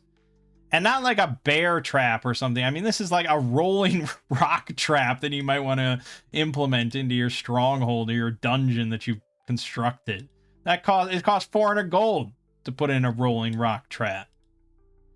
Whereas a deadfall, that's only 20 gold. That's a much cheaper trap. If you're pumping out rolling rock traps, I mean, this is a dungeon. You've got some cash on hand. Various vehicles, such as carts, chariots, palanquins, wagons. Then you have vessels, boats, and things like that, obviously. There's a lot of different types of boats. War machines, so this is siege stuff, artillery, ballistas, catapults, trebuchets, naval machines, siege engines, siege towers. Yeah, I mean, again, this is what the game's geared towards. So you can see how much of the rule book is dedicated to stuff that in like D&D 5th edition, 98% of players are never going to get involved in. They're never going to have to think about how much it costs to purchase siege hooks and suspended cauldrons for their fort and stuff. I mean, they're never going to get to that. Whereas this, it's kind of the expectation that you're going to keep playing and keep trying, getting characters through until you get to this point. So, obviously, the game can perfectly be played like normal fantasy RPGs, where it's just, let's do dungeons, and we're going to do dungeons, and then we'll make new characters and do more dungeons, or something like that. But, obviously, the intention is that you have a goal in mind of getting to this point. And then costs for barding. Like horse armor. How much does it cost to arm your horse with chainmail? Quite a bit. 150 gold pieces. Each. For all your horses.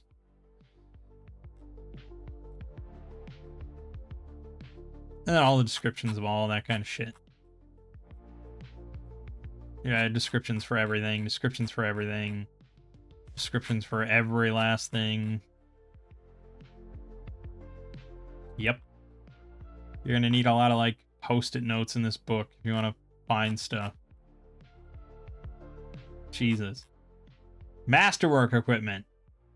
Masterwork weapon costs an additional 80 gold pieces, can provide +1 to hit or +1 to damage. But if you spend 650 gold pieces additionally, it does both. Still, it's not magical, blah, blah, blah. Masterwork armor. Weighs 1 less stone, provides normal AC, but 650 gold pieces plus, it gives +1 AC, while weighing the same as normal. Okay. Masterwork instruments, structures, ships. Yeah, I mean, you could buy like Masterwork fucking galley or whatever. Masterwork ship 8 times the cost to have +1 AC, plus 10% structural HP and speed. But there's, on the other hand, scavenge equipment. If you're desperate, poor, or whatever, you know, you might find something on an old battlefield. So depending on what it is, might determine the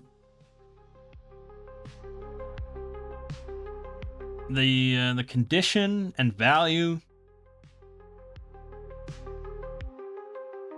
Damage penalties cannot reduce it lower than 1. Armor class, attack throw penalties can't be worse than -5.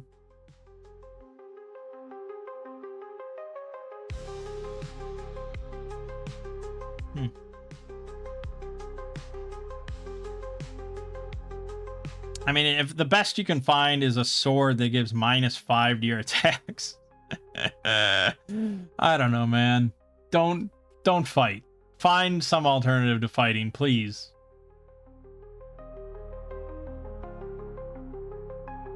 And it also reduces the value by a hefty amount. So, yeah, most will just be worth 33% less than normal when you try to sell it. And I didn't even look at rules for selling equipment and stuff. It's probably extensive.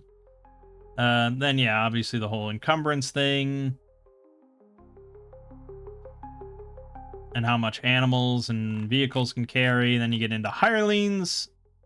Obviously, plenty of rules for that, because that's a big thing. Hirelings, henchmen, mercenaries, and specialists. Depending on the market class, determines how much cost per week per hireling type. So this is how many of each type of henchman, mercenary, or specialist is available in each type of market and at what wage.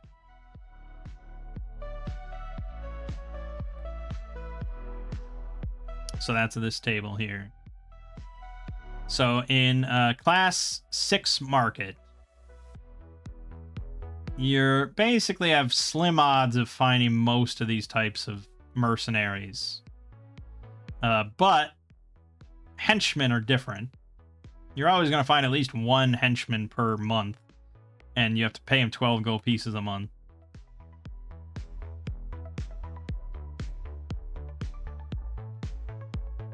Then specialists. Similarly, most of these you're not going to find in a little village, because that's very unlikely. The 5% chance that you'll find a cataphract cavalry marshal in a rural village, and he's looking for work. But you also have to spend 240 gold pieces per month. The odds of all this occurring and you having enough money all seem very slim.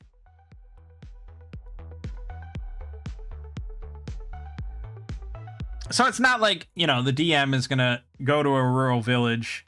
He's going to think, okay, this month, let me roll down all these tables to see what's here. That would be pretty unlikely, I think. It's more the players are looking at this chart and where they are and like, okay, well, we really could use a spy or something. We're only in this shitty village, so it's a 10% chance. Please roll for that.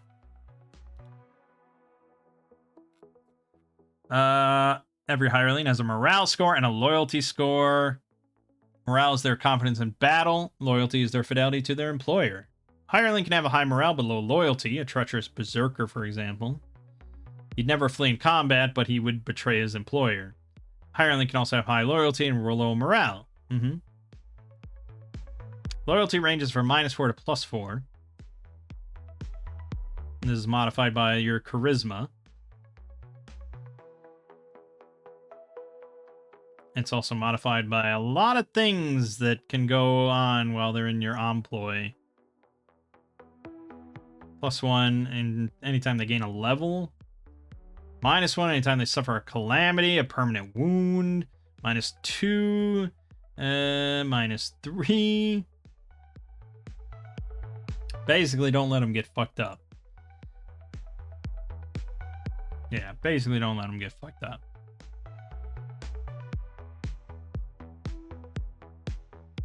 Calamity occurs anytime they have to go without rations or wages, suffers an enervation, curse, or magical disease, is reduced to 0 HP or less, or other similarly dire outcomes. And then they have to roll on the hireling loyalty table each time they suffer a calamity or advance in level. Secret 2d6 roll, add the loyalty score to determine how they respond to recent events. And that's based on this table. So by default, at 0, the 2d6 roll, it's going to be grudging loyalty, which means that it is actually going to go down by 1 from that roll. But again, this is only rolled when they either level up or have something really bad happen to them. So I don't think that's shocking. But yeah, it is possible for you to do nothing wrong and they level up. And then they just immediately leave. They just resign or whatever. You know, they're just like, yeah, fuck this. I don't like you. But the judge can apply adjustments to the roll, plus or minus 2 if they want. So, yeah, maybe. Regardless, though, an unmodified roll of 2 is never better than resignation. Then there's morale. Obviously, this uses the morale rules and can modify, blah, blah, blah, blah, blah.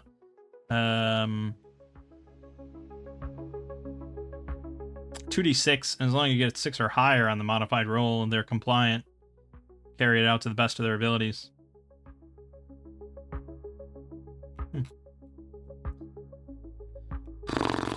It's a lot, and we don't really need to know all this for sure to get started in this game. This is much. But again, there's a lot of that in old school games. And you read discussions about, like, how do you survive in an old school game like this? How do you survive when you have so little HP and so little options available to you and things like that? And a lot of the answers that come back are like, well, make sure you have hirelings. Make sure you have people with you. You know, the player character should not be the only characters involved in an expedition.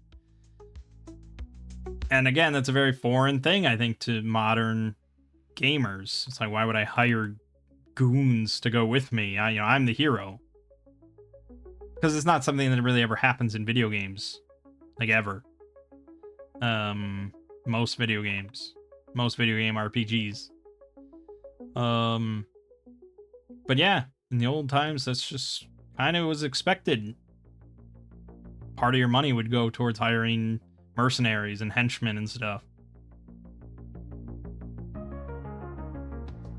At expected living expenses. An up-and-coming adventurer should spend money appropriate to his position. The NPC certainly will. So this is an optional rule. To determine how much of your money each month goes towards just living.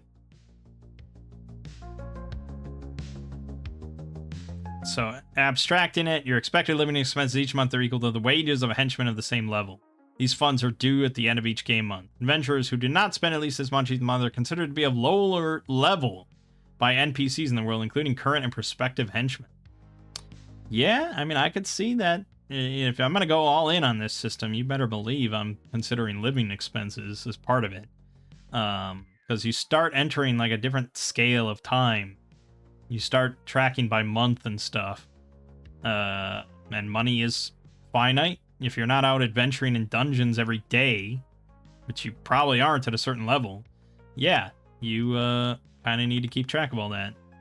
Would I go all in and go on calculating all my living expenses? Yeah, I don't know.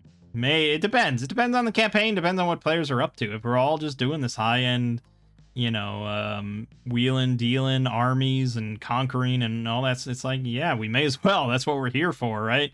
Is this upper scale play. Then it goes into construction projects. How much time it takes, how much it costs, the people you have to hire. Yep. So depending on who you hire, how much they cost, how much of the construction project they get done per day, per month. And this is very, very open-ended because you can construct anything, you know, within a this sort of time period and blah blah blah. So yeah, again, this style of play, you need to know all this kind of information, and it's awesome to have rules for everything. And if you're playing most of the time, you don't need to even think that this section exists. But then as soon as somebody says, like, hey, I want to construct a little fort here. Oh, well, I'm glad you brought that up because we have all the rules necessary to do so.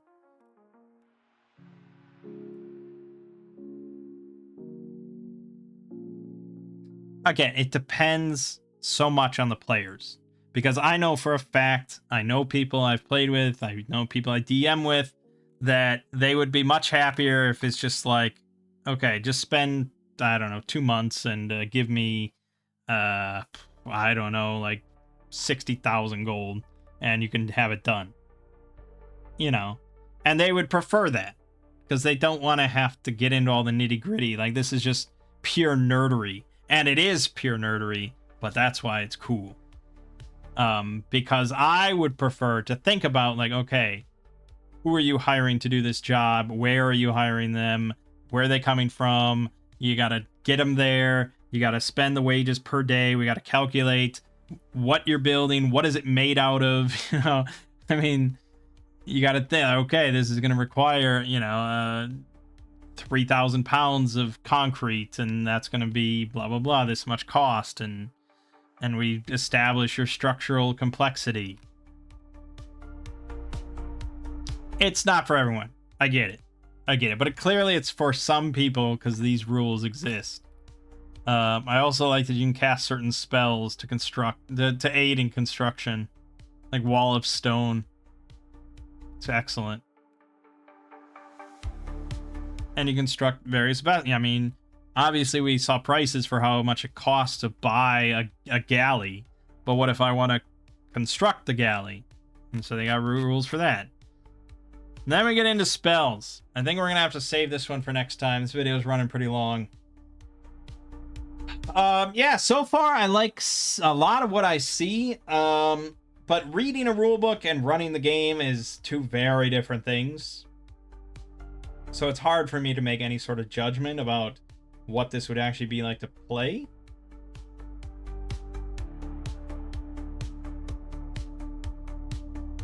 It's certainly not a lightweight game. I think we can all agree on that. Even if I just want to play a simple fighter, you're still operating within this whole system. And there's a lot of, yeah, again, like I would probably never run this game for anybody. Because I just don't know if I could find a group of people that would buy into all this and wouldn't rather just play Shadow Dark. Or if they wanted something, you know, kind of grimdark. Yeah, I don't know, Shadow Dark, or I'd go with like Warhammer Fantasy. If they were really adamant about playing something more old school specifically, I'd probably go with like OSE or something because that's relatively simple. So for me to want to go with Axe, they would have to be dedicated and interested in that high scale. Like, yeah, dude, we want to run a big campaign. We want to start out as fucking schmucks at level 1, and we want to build up and become like conquerors and have forts and rule armies and shit. I'm like, okay, I love it. I got the system just for you. As just like your go-to OSR system? I don't know. We'll see. We'll see, because we're looking at a lot of rules for stuff that wouldn't apply to most campaigns up to a certain point. So we'll see. But anyways, we will continue our journey through this rulebook. Honestly, I think our character is mostly done, so that was a pretty relatively simple process. There wasn't too much to that, but yeah, I'm very excited to look at this whole spell section and stuff. For now, though, my name is Mang. This has been Acts 2. Let's read. And I'll see you fine folks in the next part.